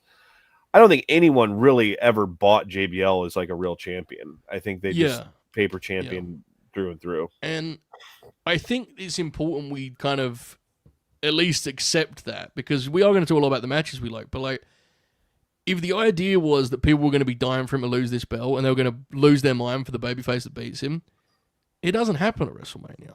And I think it would be really generous to kind of suggest otherwise. And I think, Bobby, I don't know if you feel otherwise. It feels like history has kind of merged the match that we're about to cover with the Mania title change to make it this thing of like, what a successful detour. They set up this heel and they made a babyface. And I think that's very generous to what actually happened, to be honest. Oh, absolutely. And I think the feud's actually pretty good leading up to the Mania match, and obviously coming out of it.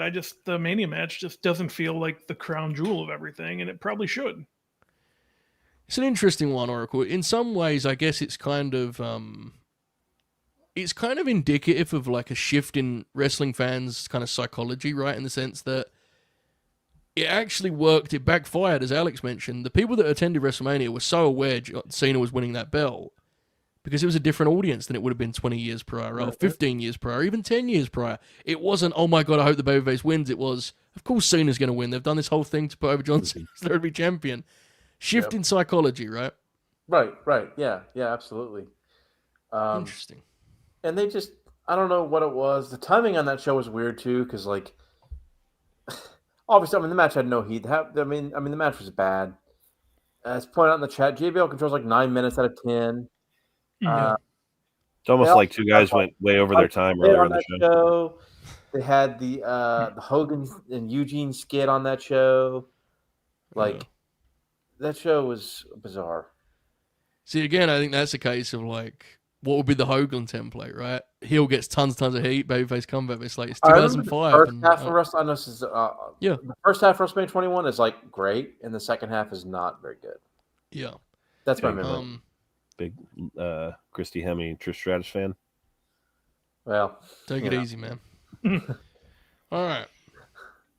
Let's talk about the rematch, which is we did all that because we wanted to be fair before we celebrate what this is. Because this next match is a classic. It's one of the great John Cena matches. It's certainly, in that top 2 when it comes to JBL, I think. But in addition, I would argue that while I think the Eddie match is better than this one, I think this is the best JBL performance individually. And the reason I say that is this is really pretty gutsy stuff from Bradshaw. He's visibly in a lot of pain and is toughing it out. And it feels like, in regards to what we just spoken about, it feels like Bradshaw outright just being like, I have to just redeem what happened at WrestleMania. It wasn't what they were looking for. Let's make a hero of John Cena. And Oracle, they do it in fact fashion. We have our I Quit match, Cena, JBL, Judgment Day, May 22nd, 2005. This is a classic, isn't it? Oh, absolutely. It's a classic match. One of the best stip matches from the Ruthless Aggression era. Total bloodbath. John Cena has 2 blade jobs that always stick out to me. Yep. This one and the last man standing one against Umaga. This one is worse. This one is unbelievable. Like, he is literally like just pouring leaks all over his chest and body. Like, of course, he takes a wicked chair shot to the head to set it up. Some great brawling before this. I'm never a fan of guys doing a lockup and fucking side headlocks in a fucking I Quit match. Yeah. That was always my biggest issue with this match. Not that they didn't do it very long, but like, and there's also some prop spots that like are classic Attitude Era Ruthless Aggression where like, they're balling up on top of the truck, and like the pot, the little oxygen tank sprays everywhere. And, they do the the TV spot where JBL blades, which was a pretty well done spot, but like, oh my god, his head goes through a TV. Like, there's some absurdism that's like a little bit too silly that I like would have popped for like 20 years ago. Now I find it to be kind of ridiculous. Yeah. You ever Oracle? You ever back in your younger days ever broke a monitor like that? Do you remember the glass was like this thick? Like, trying to get through a monitor like that. Like if like someone fell from it like or did that, you might break it, but it would like bend in, like it wouldn't shatter like that. Yeah. Is it fake? Yeah, exactly. No. Well, I know, but no, that's what. It's goofy. There are a couple set pieces in the match that are very. I'm getting my criticism out. I mean, like Yeah. But in terms of just like Cena's performance is selling, JBL is just absolutely. I mean, these guys are literally getting their asses. They're beating the shit out of each other, bleeding everywhere. The latter half of this match is especially amazing, just from the visuals and like.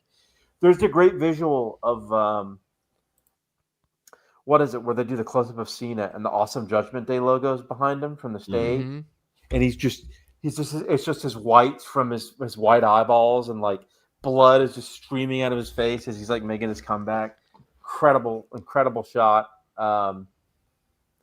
Really great finish where JBL's a total coward in the end, and Cena like still fucking runs him through the damn glass at the entrance. Just a really, and then of course the great imagery at the end with Cena celebrating and just totally I mean, one of the all-time great bloodbaths in the history of the company. Really, really great match. I've picked the flaws in this match are minor. I think the Eddie match is still slightly better, and I like the Umaga match more. Yeah. If we're picking from like bloodbaths with these two guys that were in it, but this is still a spectacular match, an absolute classic. And I mean, I'm a vampire, so bloodbath is a 2 thumbs up for me almost every time out. Yeah, we're actually on the same page completely here. Like, I think this match is great. I definitely agree that because it's, they're going over 20, right? And it's two guys that have a particular skill set. They do have to throw in some kind of like video game style set pieces, some cutscene elements. But Cena bleeds at a ridiculous amount, almost like he's trying to match what Eddie did the year prior. He is so heroic here. Look, Cena's obviously retiring in 3 weeks, 2 weeks. I find it hard to marry this version of him and the guy we see now. Not because I dislike the guy we see now, but it's just this guy is so raw in his emotion, The guy today is so particular with his emotion that even when he's very emotional, it feels different to this. This guy is like... 05 to 07 scene is amazing. I love how instinctive he is and how much it feels like he's living that moment. He just feels amazing. There's this idiotic narrative that he wasn't good until he started doing moves matches. I hate it. Yeah. Let me clear on that. It's so infuriating. He is incredible. Yeah. He still has some heavy matches in 05, but this is the first match where I was like, oh, hold on here. This is a big match for him. Good. And it goes on until he tears his shoulder when he has to forfeit the belt in late 07. And then he comes back and he's more of it's one of the super Cena we know, kind of. Right, and he can't bleed too, right? So, it's so visceral, dude. Visceral. There's periods of John Cena's career that he is certainly worthy of criticism, but this particularly here, and we mentioned the Last Man Standing with Umaga, you can see why people got behind him, and the blood really, he knew how to react to it so well, and sell to people that I'm hurt, but I'm going to power through for you because you give me the power to do it. Yeah. It's it's some of the shit Hogan was really, really good at, but Cena brought a more of an edge to it. Yeah, more rough and almost a little more grounded. Although, I mean, Cena's still working through the top guy stuff in this. He does have some of the Hogan histrionics and the rough. Elimination Chamber 06 is another great Cena blade job. Yeah. Selling the people are with him too, by the way. We should note that before I throw out to Bobby. Cena chants are fucking deafening when JBL's getting heat on him. Electric stuff, Bob. What did you make of this? Yeah, I loved it. The thing is about JBL, especially as a JBL character, one of the better bully heels. And I think that kind of shines through in the Eddie match, the Eddie feud. And then here in particular, because he's just kind of taking it to Cena early. Cena just eventually stands up to him and, gets it back and just takes a beating, but just kind of keeps and eventually overcomes it. Yeah, I mean, I do kind of wish this is where he won the title instead of, the Mania match. But for what they're trying to do, it works. It works a lot better than the Mania match, obviously. And it kind of, it's what Cena needed to kind of propel him. Yeah, to the point about being a bully, I always loved JBL's ability to he could get really aggressive when he's got an advantage, but when things go the other way, he's so willing to be a pussy. And he's utterly pathetic on this finish, isn't he? Just the way, and he's smug about the fact he quit, and he does the fucking points to I got it. It's awesome. What a great way for a villain to eat shit. I loved that. Tremendous stuff, Alex. This was something, wasn't it? My first time viewing of this match, and there you go. Yeah, it certainly lived up to the 20 years of hype. I mean, really, you've never seen this? Wow. I'd never seen that. I mean, I was familiar with the blade job. I'd seen all that, those pictures and stuff, but I didn't realize the setup for the blade job was the exact same one with Eddie, where JBL tumbles over the announcer table and clocks him in the head. Unfortunately, we had Nick Patrick on the call in this. It's not too much wrestling in the beginning stanza, but Cena hits a sweet arm drag. I do not miss that weird hip toss he did at this point, though, where he would sit out with it. Yeah, that was a strange move. Joey, how about Michael Cole just burying the fuck out of Roberto Duran on commentary? I was baffled by that. When months ago we did a Grin along, and I heard that and was like, did I imagine that? And then I heard it again when I was doing this. It's insane. Because I guess the way they frame it is that they showed him being there And it's like, Yeah. yeah, but no one remembers it. All they remember is he's a quitter. He said no mas, which of course is true, but it's just particularly funny coming from Michael Cole. You know, the Monday or Tuesday after, who do you think JBL chewed out when they missed that spinning neck breaker on the concrete? Because that had to hurt like a motherfucker, and they didn't get Dude, that. he takes some stuff in this that he's like, you can feel the agony for him, right? His back's already fucked. He's like, he takes that on the car. Oh, it's brutal. Yeah, it's crazy. Absolutely. Let's see here.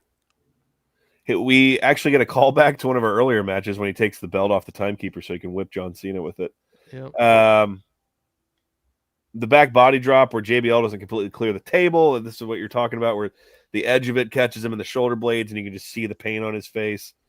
There is I don't know why it made me laugh so hard, but in trying to get him to say I quit, JBL calls John Cena a punk ass bitch on the mic. I thought that was a nice touch. How desperate is he, dude, when he's trying to make John quit? Isn't it great? Like, he's a man who realizes the walls are closing in, right? And he's just trying desperately to close the deal. Much like the Judgment Day 2004 match, also, JBL has a hell of a blade job, but you won't remember it just because the other guy's fucking bleeding buckets over there. Yeah, I have the crowd's so behind Cena. They are with him becoming this monster to kill this dude. And yeah, they want blood on the finish. You know, they don't want JBL to get away, you know, thinking he outsmarted them. When they're on the truck, though, and they start working to those CO2 tanks, I got real excited thinking they were going to do the Freddie versus Jason finish where one of them gets hit and gets blown back from it, but was not to be. A fine piece of business, and man, we've just gone through. I know we're here to talk about JBL, but seeing as though we're coming in on the end of John Cena's career, there's just so many different acts to John Cena's career, and it because I know they're not going to do some piece about it, like the different stages of him as a worker and all this shit. It would be a massive disservice to not recognize that, like, yeah, you watch this match, you're like, oh, yes, this is the guy you should put your company behind. Like, he had an intangible, and he wasn't just someone that was, you know, hand-picked out of obscurity for no reason. And this match is, like, one of the, I think, crown jewels of that. That's what I had kind of always heard about this, it showed that Cena really did have a connection with people, and was a real animal in that aspect. So, yeah, great stuff. It's a defining moment in Cena's career, and I think as a result of that, by default, it has to be kind of the biggest achievement of JBL as a character, right? Like, the Eddie match, we're saying we prefer, but the Eddie match doesn't achieve the same beyond it just being Eddie's great again, right? This does something here. I also think, you know, Adonis circling the same as what you did with the back body drop. We shouldn't really gloss over, like, Bradshaw is a big man, dude. Doing the back body drop reversal on the announce tables was an insane idea. Like, of course he didn't clear it. Like, he's you know, 10 years into his WWE run. It's insane. Yeah, wild match. Very notable. And before we get to our next match, which is also at Judgment Day, it is weird, Bobby, how that worked out, right? Where, like, he has these two epic bloodbaths, clearly the best match of his career on Judgment Day. And then the next year he's in the title match, which isn't the same level of blood, but it's, you know, we get some. Did anyone in WWE realize that, do you think? A single person realized that he would become Mr. Judgment Day overnight? Absolutely not. Yeah. So, speaking of such, we're about to go to our final match. But before we do, what does Bradshaw do for the remainder of 05? This is when he does, like, stuff with Big Show, right? Or, like, what does he do? He's part of the ECW angle, and he's awesome because he does the... Oh, of course. He does the blank check thing, and he's involved in that. Of course, he has the infamous thing where he beats the shit out of Blue Meanie, and then Stevie Richards gives him the most incredible payback chair shot ever of all time. How could I forget? I can't believe we didn't get a Sandman match out of that. Awesome match with The Undertaker during this period. A tremendously underrated, one of the best TV matches of the shit match with Taker. It's like a number one contender match or something that's really fucking good. Wow. Let's see. He feuds with Ray. He feuds with Matt Hardy. He's obviously involved in the big Raw versus SmackDown. That was the first time they did Raw versus SmackDown Survivor Series, and he's the lead heel for the SmackDown team, so he's involved big in that. Of course, has the Batista feud, which was a big, that was a big one in the summer. Was the Batista program? to get Batista over when he came over to SmackDown. Has the Boogeyman angle. I don't know you guys watched the angle where Boogeyman bit off Jillian's mole or whatever. Excellent stuff. On Halloween. And then, of course, he feuds with somebody for the U.S. title right before he has a program of Ray. So, before we get to that, is this a no DQ match, this Taker match, on the draft episode? I think it might be no DQ. God. Cage Match has it at 5.9. I must see this now. I have to see it. Because I tend to agree, I tend to believe Oracle, but it's still funny, right? Like, that combination of reviews is very funny. All right, I've noted it here. Oracle, it's on the watch list. I'll circle back in a year or so. All right, we'll do this now. We'll do it quickly. Alex, was you disappointed in the time in the JBL Benoit match? Go. Yeah. Specifically the WrestleMania one. And look, I'm going to go ahead and kind of show my hand for this next match. I hated all the Eddie shit after Eddie died. And like the insistence, they had fucking Benny doing the shimmy in their WrestleMania match to show like that he, his allegiance to him. And it was just like JBL milked that bit for a year. I'm just going to make fun of the fact that Eddie Guerrero's dead. And so, yeah, because you want to talk about timelines.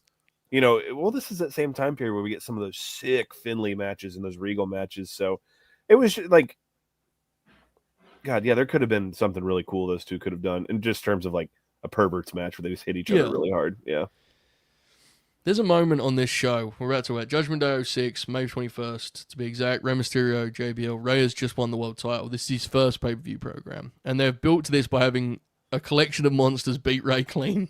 Yep. Excellent. Oh my fucking God. I was so mad at the time.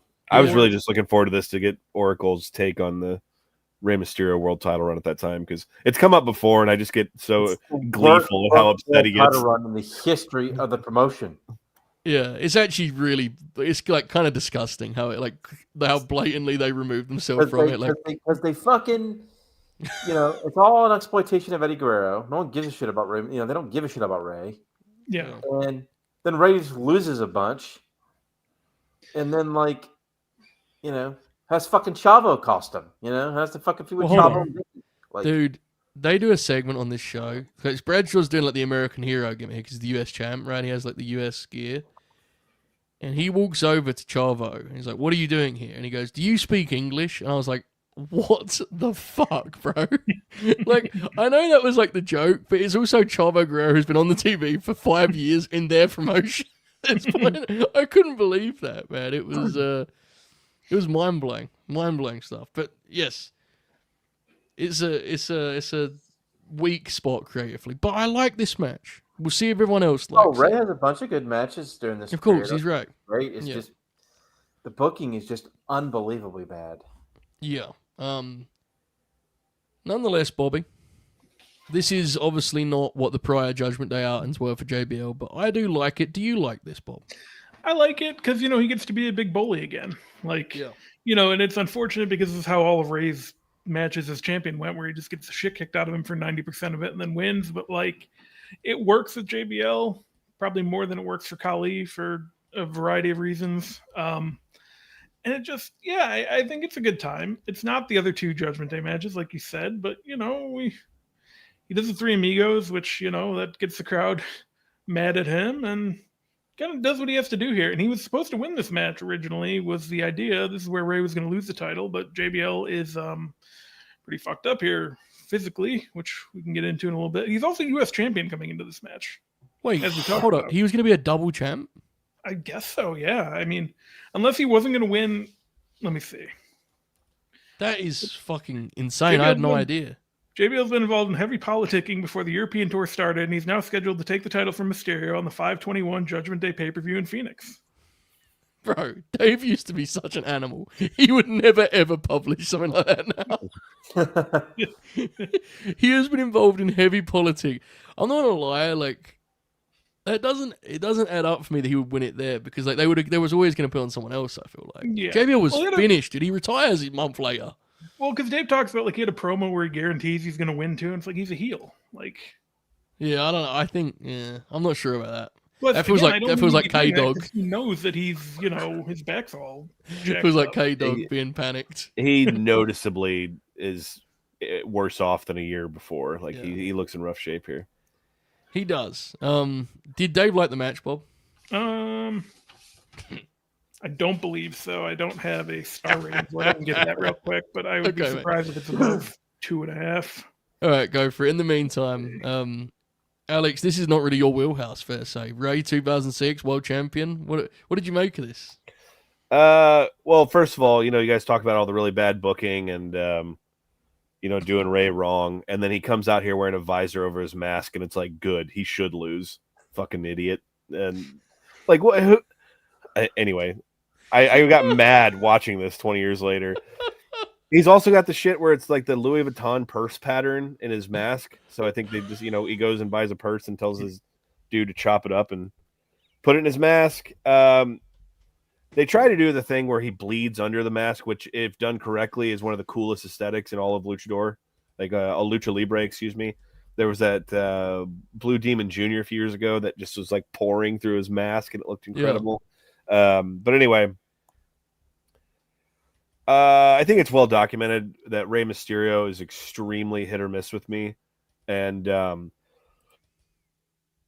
yes, indeed. One of the things he does that does not, his David and Goliath matches rarely ever do anything for me. Like conversely, you think of I think Shawn Michaels' best stuff is his David and Goliath stuff. I always am a huge fan of that, but for some reason Ray's doesn't really click with me that well. So yeah, there was a couple points in this where there was the cool visual of the blood on the white mask. There's a moonsault where JBL tries to kind of help Ray down a little bit, but he kind of trips, and so Ray ends up just taking like a moonsault on a JBL's knee. It looks pretty metal. You can hear him on the replay, like it fucking had to hurt like hell. The finish is also not that great because Nick Patrick, the referee, who's supposed to be knocked down, gets up and moves the steel chair out of the ring that was in there, and it's just like, this fucking idiot, man. So true. Not my favorite match of this lineup. Not terrible. Bob, I did see someone had a sign that said JBL Jelly Belly Loser. Is it fair to say that John got cooked on that one? That's good. Got his ass. I saw that one. Yeah, that was on the left of the hard cam. And then my only other note was it sounded like that. I guess the theme song for the show was Punk's Kill Switch Engage theme song. Yeah. Yep. So because I thought I had the wrong thing on it first. Like, wait, what the fuck? But anyway, in the immortal words of Jimmy King, the audience enjoyed it, and so they went nuts when Ray won. So just wasn't my favorite. Yeah, I kind of expected that. Bobby, did we find Dave's take on this, or is not? 3 stars. Oh, very nice. Yep. Very respectable. I like this match. I do think this is one of those cases that's kind of less than the sum of its parts, and I think Ray is great in this, and I think JBL is in the perfect role, as Bobby mentioned, as the bully. I like the idea of the blood, but it doesn't quite come together as well as I remembered for whatever reason on this latest watch. Maybe one of those matches I changed my mind on a few times. There's some matches like that, but I still liked it quite a bit. Oracle, what did you make of this? Yeah, I like this match. Have you ever seen the SmackDown match where Ray retires JBL for the first time the next week? I haven't, no, but I saw. So it seems like they wrestle. Yeah, They wrestled 2 more TV matches because it seemed like JBL beat him on the next SmackDown. I don't think that's Let right. me have a look. Because I remember JBL getting squashed and losing to Bobby Lashley on the next SmackDown at the beginning of the show, and then wrestling Ray for the title and putting his career on the line. And Ray did they do like a dusty finish or something? Is that what I'm thinking of? What am I thinking of here? I don't know. But there was a match on TV that had a really good rating, so that's what I presume you're talking about. Yeah, the next SmackDown. Yeah. Yeah. That match is great. Yeah. This one's just good. My favorite part of the whole match is, and they harp on it too long because Angie's in the front row, and they keep showing her. But the funniest part is when JBL bloodies Ray, and he sees the blood on the back of his hand, and he makes the classic JBL face, Yeah. like the dead serious JBL face at Angie, and puts his hand up at her. That's the best part of the whole match to me. Matches work fine. It's a good match. I like this a lot at the time. Yeah. I've always thought their SmackDown matches. I mean, the match the next week's much better. Yeah, this is a good match. I've totally forgotten Ray bled in this.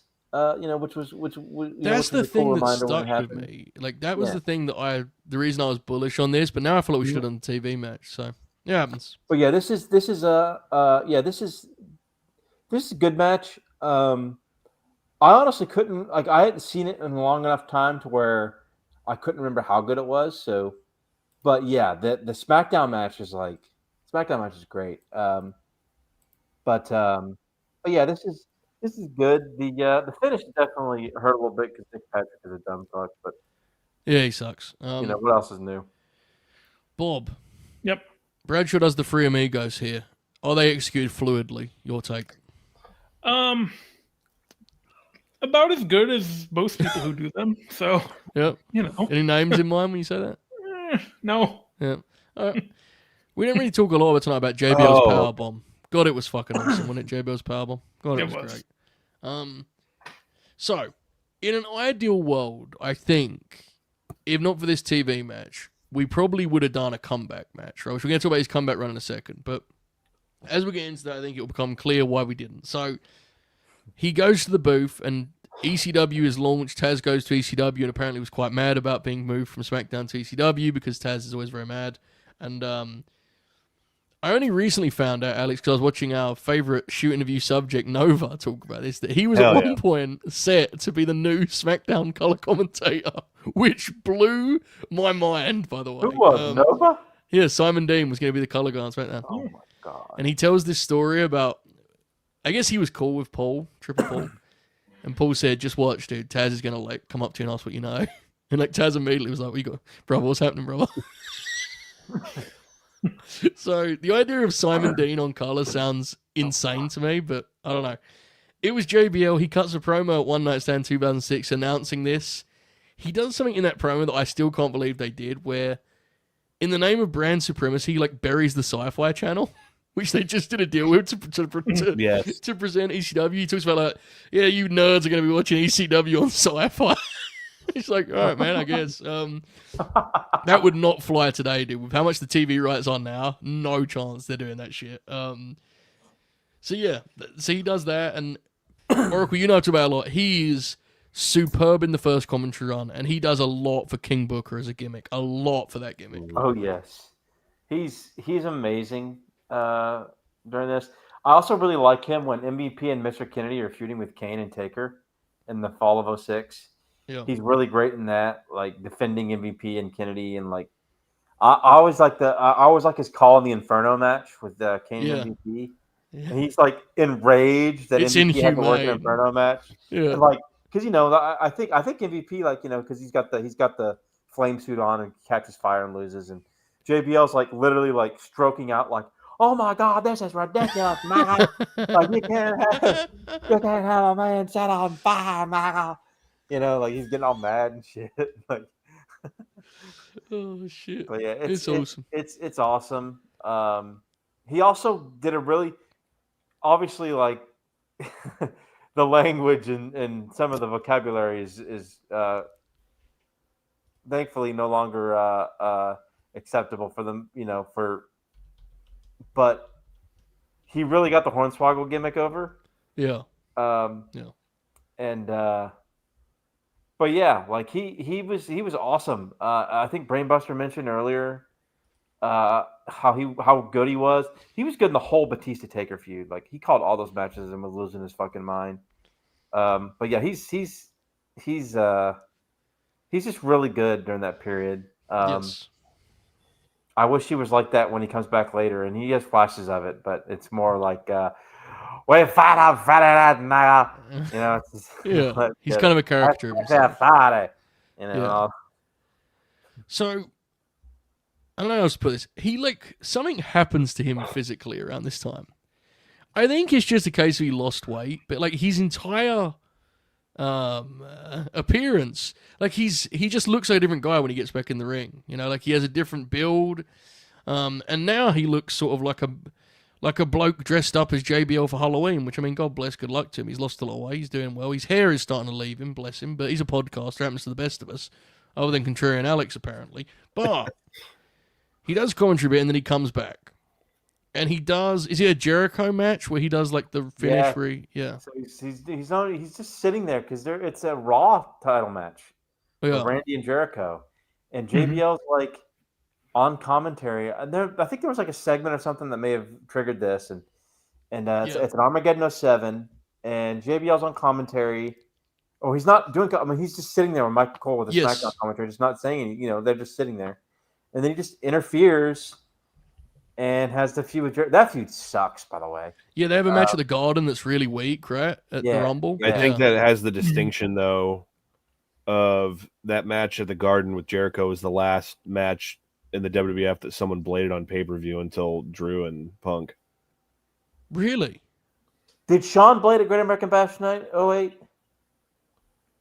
Yeah. Yeah, that must be it. Yeah. Okay. Second to last then. Another Jericho match. Oh, okay. It was I knew Jericho's well. Yeah. Yeah. Who played in that match, Alex? Do you remember? Did you have JBL Jericho match? Jericho. Because it goes to like a DQ and they brawl afterwards, and Jericho's all bloody and lays out JBL. Gotcha. Match sucks. Then it's bad. he goes into something that we covered on Grin Grappler, and in an ideal world probably would have been our last match here, the Finley match, right? Which fittingly, you know, someone that he watched as an undercard wrestler in Germany all those years prior, and he gets to finally work with him, and he has a very funny segment leading up to that, Bobby, where he, anyway, I put it really, tortures Hornswoggle inside the steel cage. And it's done with all the severity that you'd imagine. It does that face Oracle was mentioning. It's very hard to describe, but if you know JBL, you know the face we're talking about. And then he comes out of Mania and he does the four-way program, right, Bob? The Backlash one? Yeah, which is a pretty good match. He's in the Elimination Chamber as well on the Raw side, which is also probably between the Rumble and Mania, if I had to guess. That's when they were doing him at that point. That's very good. He's pretty good in that. He's not in it for a long time, but he's in it, and he's kind of right back in the main event scene. He is. Oracle, would it be fair to say that he is more so than ever in that run? He is like more gimmick than... Oh, absolutely. Like he's doing like he fucking, people forget he has like, it's forgotten because the match isn't very good at all really, but and the feud's ridiculous, but he feuds with Punk over the world title, where they have the head clash. Right, the head clash segment where JBL's like trying to get Punk to drink alcohol and like I remember they do a thing where like Punk is doing like a leg lariat or something. They clash heads on landing. Do you remember that? And he gets juice in the back of his head. I don't. Alex, do you remember a lot of the comeback stuff at all? Really? No, because I know this isn't really your a lot of it's kind of lost. Is the Finley stuff for Mania? I remember that. The parking lot brawl, and then he has the he's kind of just like floating around it. You know, does the Punk program. He has a Batista feud where Batista famously beats the shit out of him at No Mercy 08, and it's awesome. Oh yeah, it's like Batista like squashes him and like beats him in like 4 minutes. It rules. Oh fuck, that sounds awesome. And then of course one of my all-time favorites for just how stupid it is. Because I guess for some reason Vince wanted to be like I don't know. This wanted to be like relevant, topical, I guess. You do the angle with Shawn Michaels is running out of money and he's been affected by the recession or something, and JBL hires him as his fucking assistant and pays him because JBL's part of the guys that got I guess there was implied that JBL is one of the bankers that got bailed out. I guess I don't know. I love how often on these shows we have to say I guess it was implied that. I love that. There is also probably one of the more famous matches of that run, which again we had a reason to avoid because we were already doing Cena, is the parking lot brawl, which is not really my thing. The one that's like a full-on movie scene. Him and Cena. What show is that, Bob? Do you remember? That is also. Is it the Bash? I think it's the Bash. I think it's the Bash. Yeah. Isn't really my thing, but I get why people like it. But we couldn't do 2 Cena matches. That was another one that was off the board. Yeah. So Parking Lot Brawl's fun. Yeah. It is. It's like a cartoon, right? And that make of that what you will. Your mileage may vary, but I will say that whatever you think of the comeback, the retirement match is like genuinely one of the greatest fucking things ever, dude. Like, whatever you think of JBL the human being, and I'm not here to vouch for him because I don't know or care really, is what it is. Him knowing that as a villain, the correct way for him to go out is awesome. Like, he gets squashed and embarrassed by Rey Mysterio at WrestleMania and quits like an utter coward and pussy. It's fucking awesome. It shows a level of self-awareness that more and more I appreciate because it feels so absent from heels. Oracle, that's a cool way for that character to ride off in the sunset. It's right? awesome. And Ray gets to retire him twice, which I always like because he always bullied the fuck out of Ray, you know, in kayfabe. So, and I always love when they would bring it up on commentary when they'd call Ray matches in the 2010s. Mm-hmm. And like Mike Cole, like he retired you twice, and JBL, you know, get all mad and shit. Tremendous stuff, Bobby. Is there even a comparison there? He did it at Mania, dude, losing like 20 seconds. Yeah, no, that's the thing. Like, you really can't make it, even on like any pay-per-view, really. Like, it's so kind of unheard of, especially in modern time. Alex, do you remember? This is saying that seems like it's right up your alley. So when he did that retirement match, TNA were promoting for Lockdown that a former WWE champion was coming in. Oh, baby. And obviously anyone, you know, with a working, functioning brain could have figured out, like, he ain't going to TNA, he's retiring. But this is professional wrestling, baby. And so there was a brief spur of people doing the maths and going, oh my God, JBL is going to join the main event Mafia. And I found a report. Was this in 09? Yes, this is. Oh man, this is fucking awesome, dude. Yeah, I was watching TNA at the time. 2009 report from Wrestling Inc. The headline is JBL to TNA update. And this is what it says. As noted earlier, John Bradshaw Layfield has said online he has absolutely no interest in joining TNA, despite internet reports. Layfield told friends that what he wrote is true, as he is happy being able to eat whatever and not having to worry about his weight, and plays golf all day. God bless. Can you imagine him like being told that there was rumors he was going to TNA to be in the main event Mafia, just like desperate to put this to stomp this out as soon as possible before Vince had heat with him? God, it's awesome. How would you have done, Alex? What matches would you have liked to have seen?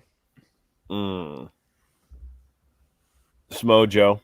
Yeah, we need Joe and AJ, right? We need Joe and AJ.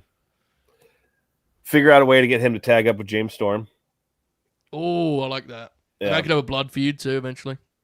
Yes. That could be the new beer money. They could. I mean, let's not kid ourselves. JBL and James Storm against Machine Guns. Yeah. I'm there. Yeah. The thing that rules is instead what would have happened, you just would have like Kurt Angle and Booker T. Oh, yeah, Booker T. Maybe one match with Scott Steiner or something. Indeed. Dunno has been a member for 14 months. We appreciate you, brother. You intended to send a message with this, feel free to put it in the chat and I'll get to it. But if not, you just wanted to say, all hell, appreciate you, boss. Thank you. This is a good thing to note too. The TV match with Taker is good. It's in like February or March 09. And it's clearly a case of I'm retiring. Let me work with Taker one last time. It's a cute match on SmackDown. Yep. It's worth a look. Oh, can you imagine what this would look like? The Hernandez. Oh, my God. Cornet having a heart attack while A JBL Foley feud would have been fucking awesome. Because, like... Yeah. Yeah. Not in TNA, but yes, in the Time Machine. Well, yeah. I mean, that's yes. what I meant, yeah. I always like the idea. We talked about this recently on a show that came up. I always think a fun Time Machine one is him and Eddie Kingston. Can you imagine his promo material on Eddie, dude? God. You're a bum. Yeah, it would be fucking awesome, dude. So he goes away. See, for that few years, he's just out of pro wrestling, right? For that few years, and he starts doing like his charity work and stuff, right? I want to say in that couple of years, and then, and this has become a theme over the last 15 years or whatever.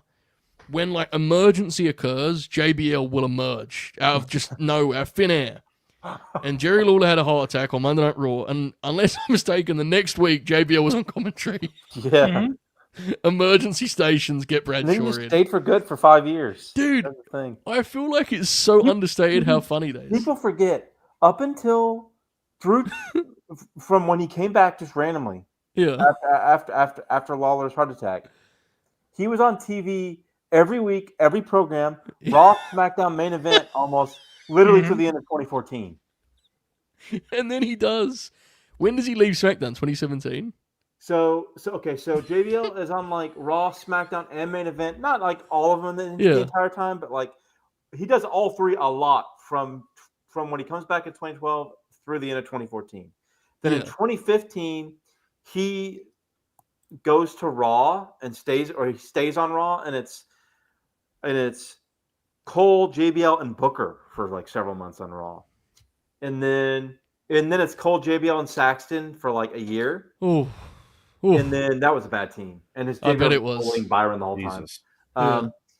And then when the brand split happens, JBL goes to SmackDown, and he's there for a year. He's there till the end of August 2017. I think was his last. Maybe the early September. I think it was the end of August 17 was his last like full-time gig. Is it not the most Bradshaw thing ever that he came back to like help out and just stuck around for 6 years and no one ever asked or anything? It was like, yeah, it makes sense. Sounds like him. He's back. It's what he does now.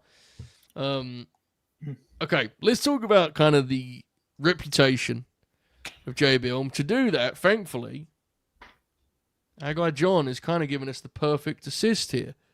Bobby, take it away here on Chief John Super Chat GB. He similarly retired his backstage shoot tough guy character by apologizing to Steve Blackman in front of the entire locker room and under penalty of death by back left sidekick. Also, is there a more sinister pairing than JBL Conrad Thompson? Roll Tide.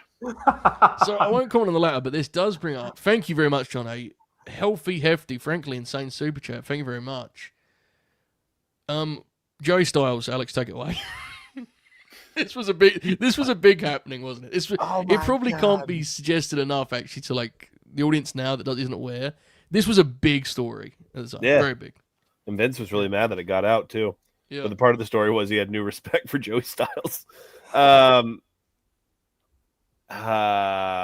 was. I'm trying to remember how this happened because it was some internet. It might have been the Tribute for the Troops thing, but Joey Styles just got sick of JBL being a dickhead to him. And I think like the final straw was they're on a flight and JBL did the thing where he's like, oh, oops, and spilled a beer on Joey Styles. And Joey Styles just punched him in the face and apparently rocked him pretty good. And I mean, some places declared a knockout. I can't remember who told this story, but it was because like there was a crew that was doing like a house show back in the States. And I think the story was whoever was on the plane saw it, called Cliff Compton and told him, and he like ran to all the boys at the house show, was like, holy shit, Joey Styles knocked out JBL, like, and just like announced it to the locker room. It was either that he announced it or he called someone to tell him, but Cliff Compton was involved in like relaying the message. And yeah, I mean, how damning to your, I mean, we already had the Bart Gunn thing, right? Yeah. But like Bart Gunn also knocked out Dr. Death, who had a tough guy image and stuff, and Bart Gunn was a big dude. But Joey Styles, all due respect to Mr. Styles, like he looks like fucking Millhouse grown up, man. Like it's not yeah. It's gonna fuck up your legacy as far as being a tough guy goes. But yeah, I remember that was like a huge story, and I mean it's still pretty funny. Yeah, and look, obviously, who gives a fuck? But the reason we bring it up is JBL's reputation and image. There are factors beyond, like, you know, he has got, fair or unfair, none of us have worked with him. The image of JBL was great big fucking bully who Joey Styles knocked out. And that absolutely was part of his image and his reputation. And I think it's relevant when on Grin Grappler we so often discuss someone's perception, right? Like, that's part of his.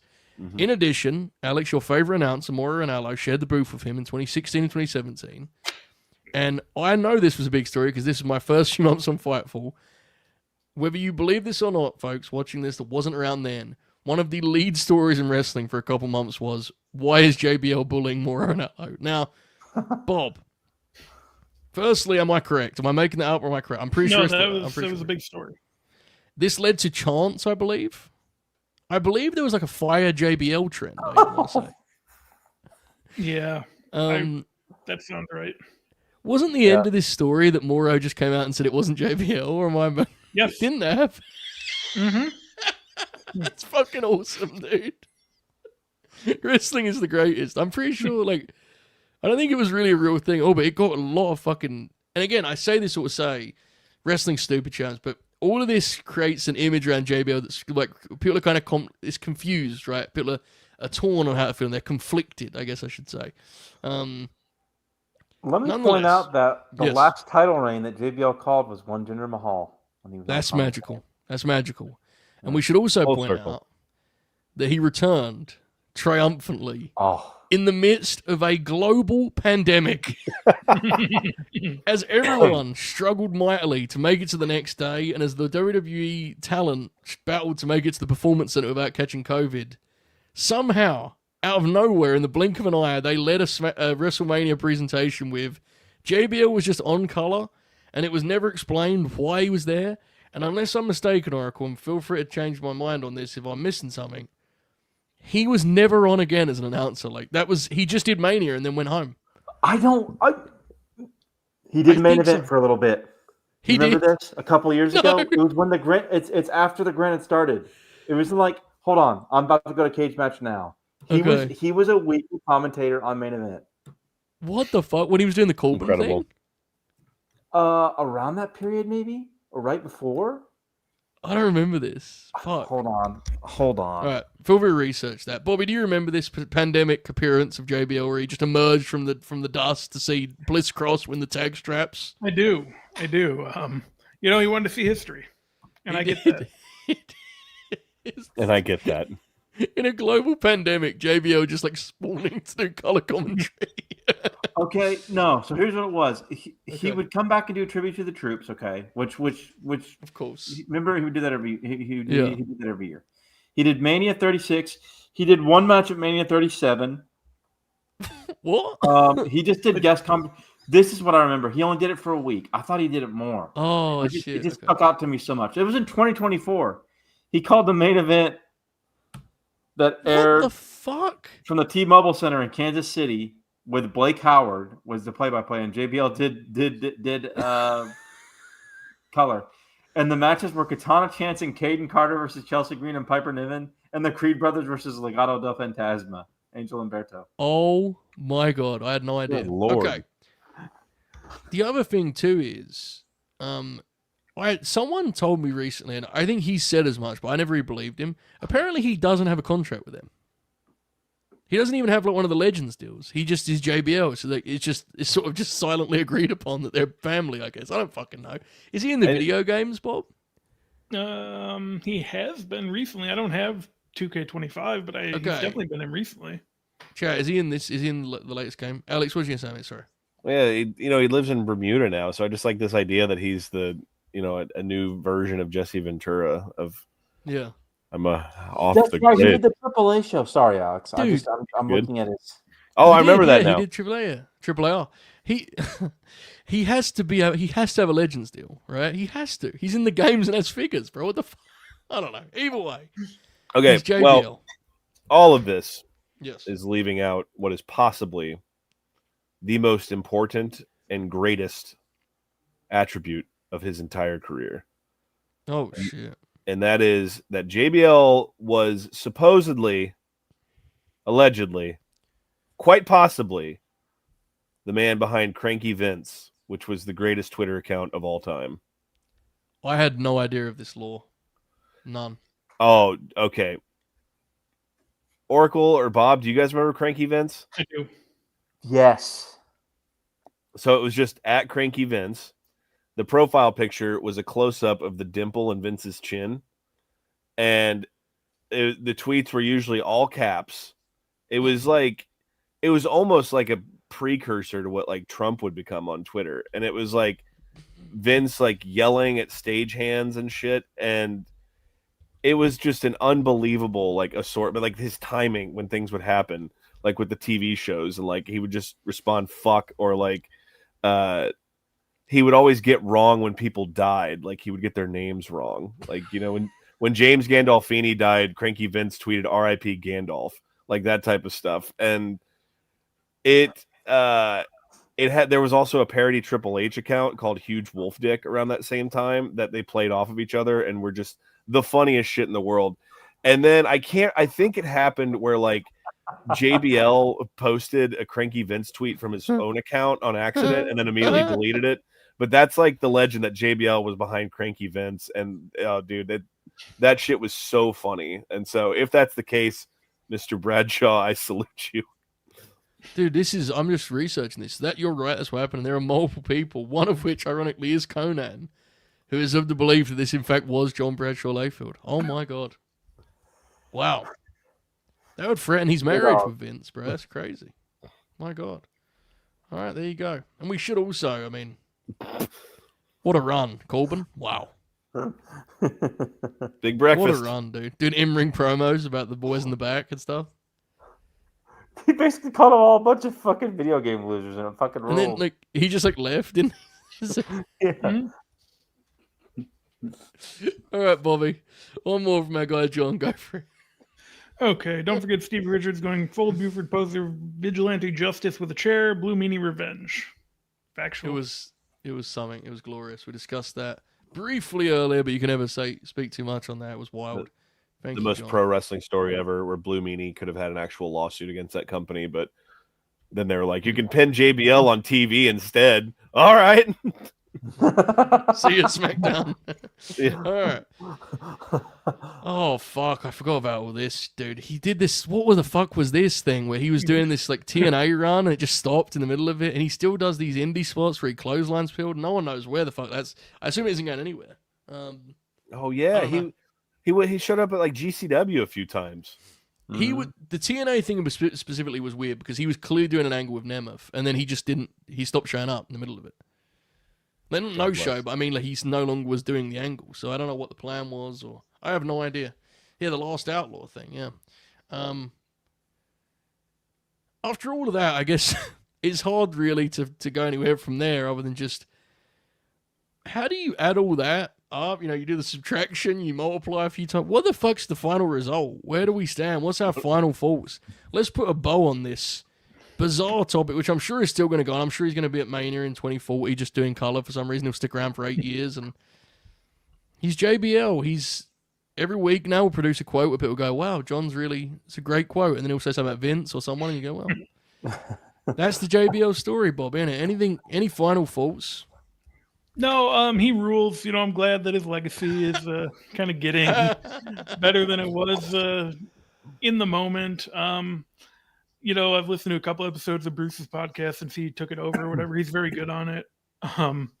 Just an entertaining guy and a guy who gets it, for better or worse. Yeah, he's I'll be completely honest. I don't know how I feel about him. As like, I've listened to some of the podcasts with Briscoe. I think some of it is actually really good, but he's always liable to say something fucking insane at any given moment. But what makes him interesting is he's not like.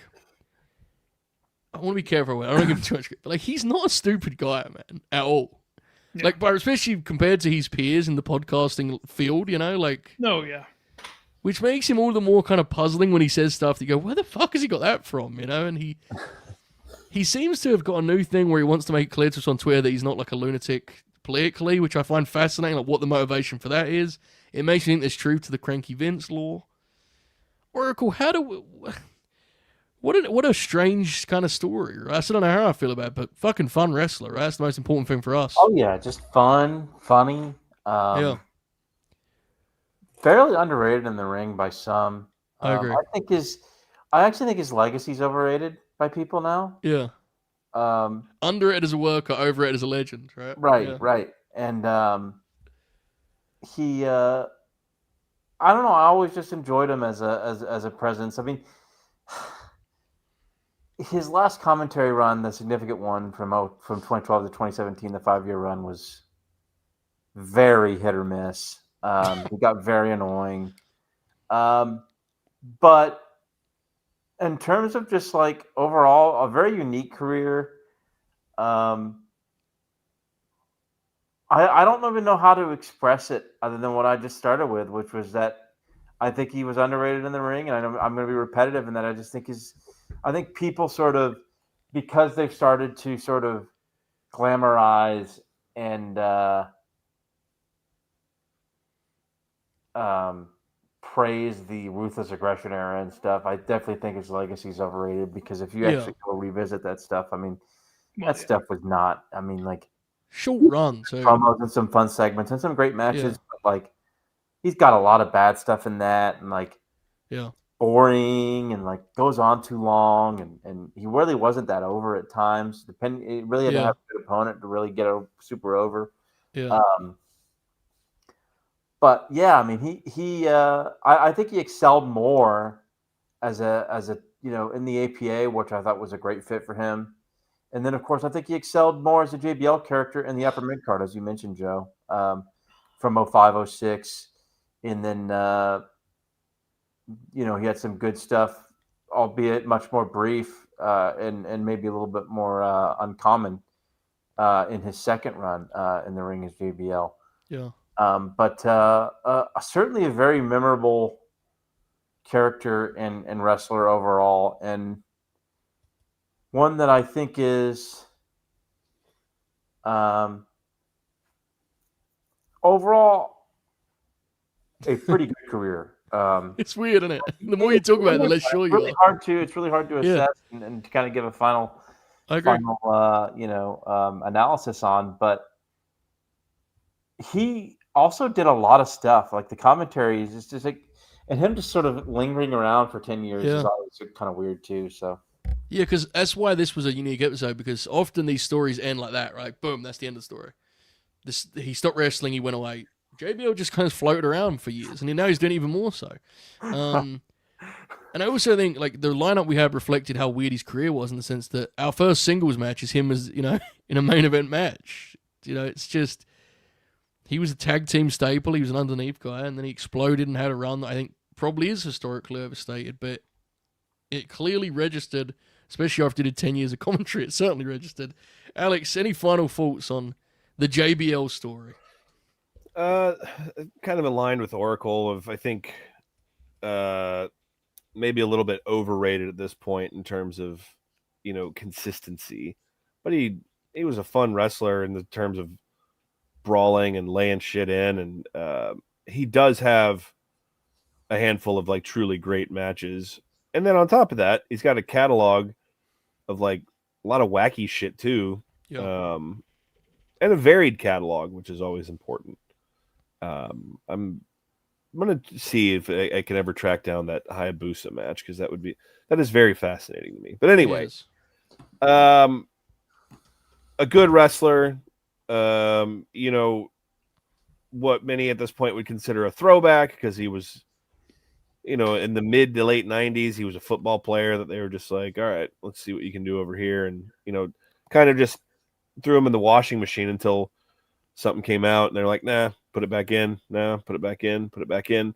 And eventually found something that worked. As we said at the beginning of it, I guess it's a message of stick around long enough, maybe a chance will get taken on you. Who knows? Yeah. The biggest thing about Bradshaw is obviously him as a personality in and out of the ring. And we've used the word lore several times already, but you're not going to have a hard, when you know the ins and outs of this fucking game, like the four of us do. We could have gone 3 hours without even talking about a single match, just based on the things about JBL and whatnot. So he's certainly one of the more notorious characters, I would say, of the modern wrestling scene. And it's just always weird when we talk about these guys, because I do want to say he's overrated, but he does have some matches and some performances that I find underrated. So it's always kind of trying to find the right middle ground of it all. But fascinating cat. Seems to be more intelligent than most wrestlers, which again is not, the bar for that is the bottom of the Atlantic somewhere. But he seems to be pretty sharp about managing his finances, and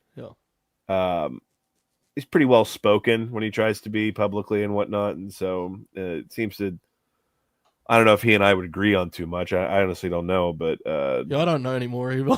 Yeah. I don't know, bro. I can't figure out what's going on. His Twitter is bizarre in that regard, Yeah, but it seems like it'd be like easier he's playing the game, right? Yeah, exactly. Yeah. He seems like a guy you talk to for 5 minutes, then where's my wallet? Just check to make sure you still got everything. So anyway, solid wrestler and interesting cat, and I think a great inclusion to the hallowed halls of Grin Grappler fame.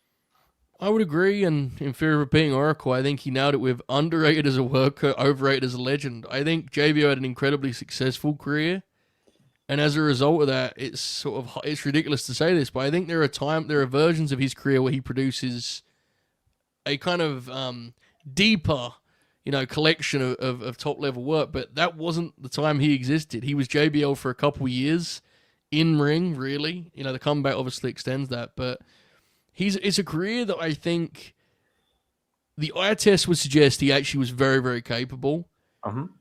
But I don't think watching the shows would all match the level of sort of major heat-getting star that he was in sort of in canon now, right? He's a very strange story. I've always liked watching him, and I consider myself a fan, even what with being kind of confused at times and having some conflictions. Okay. John has been on fire tonight, Bob. He's been on fire. You two have formed a great two-man game. He has sent a final super chat for tonight. He has sent an aggressive amount of money for the evening. An aggressive amount. I respect it greatly. More than that, I appreciate it much more. We're very thankful, John. And Bob is going to take us home with this one last John Burr super chat. Take it away, Bobby.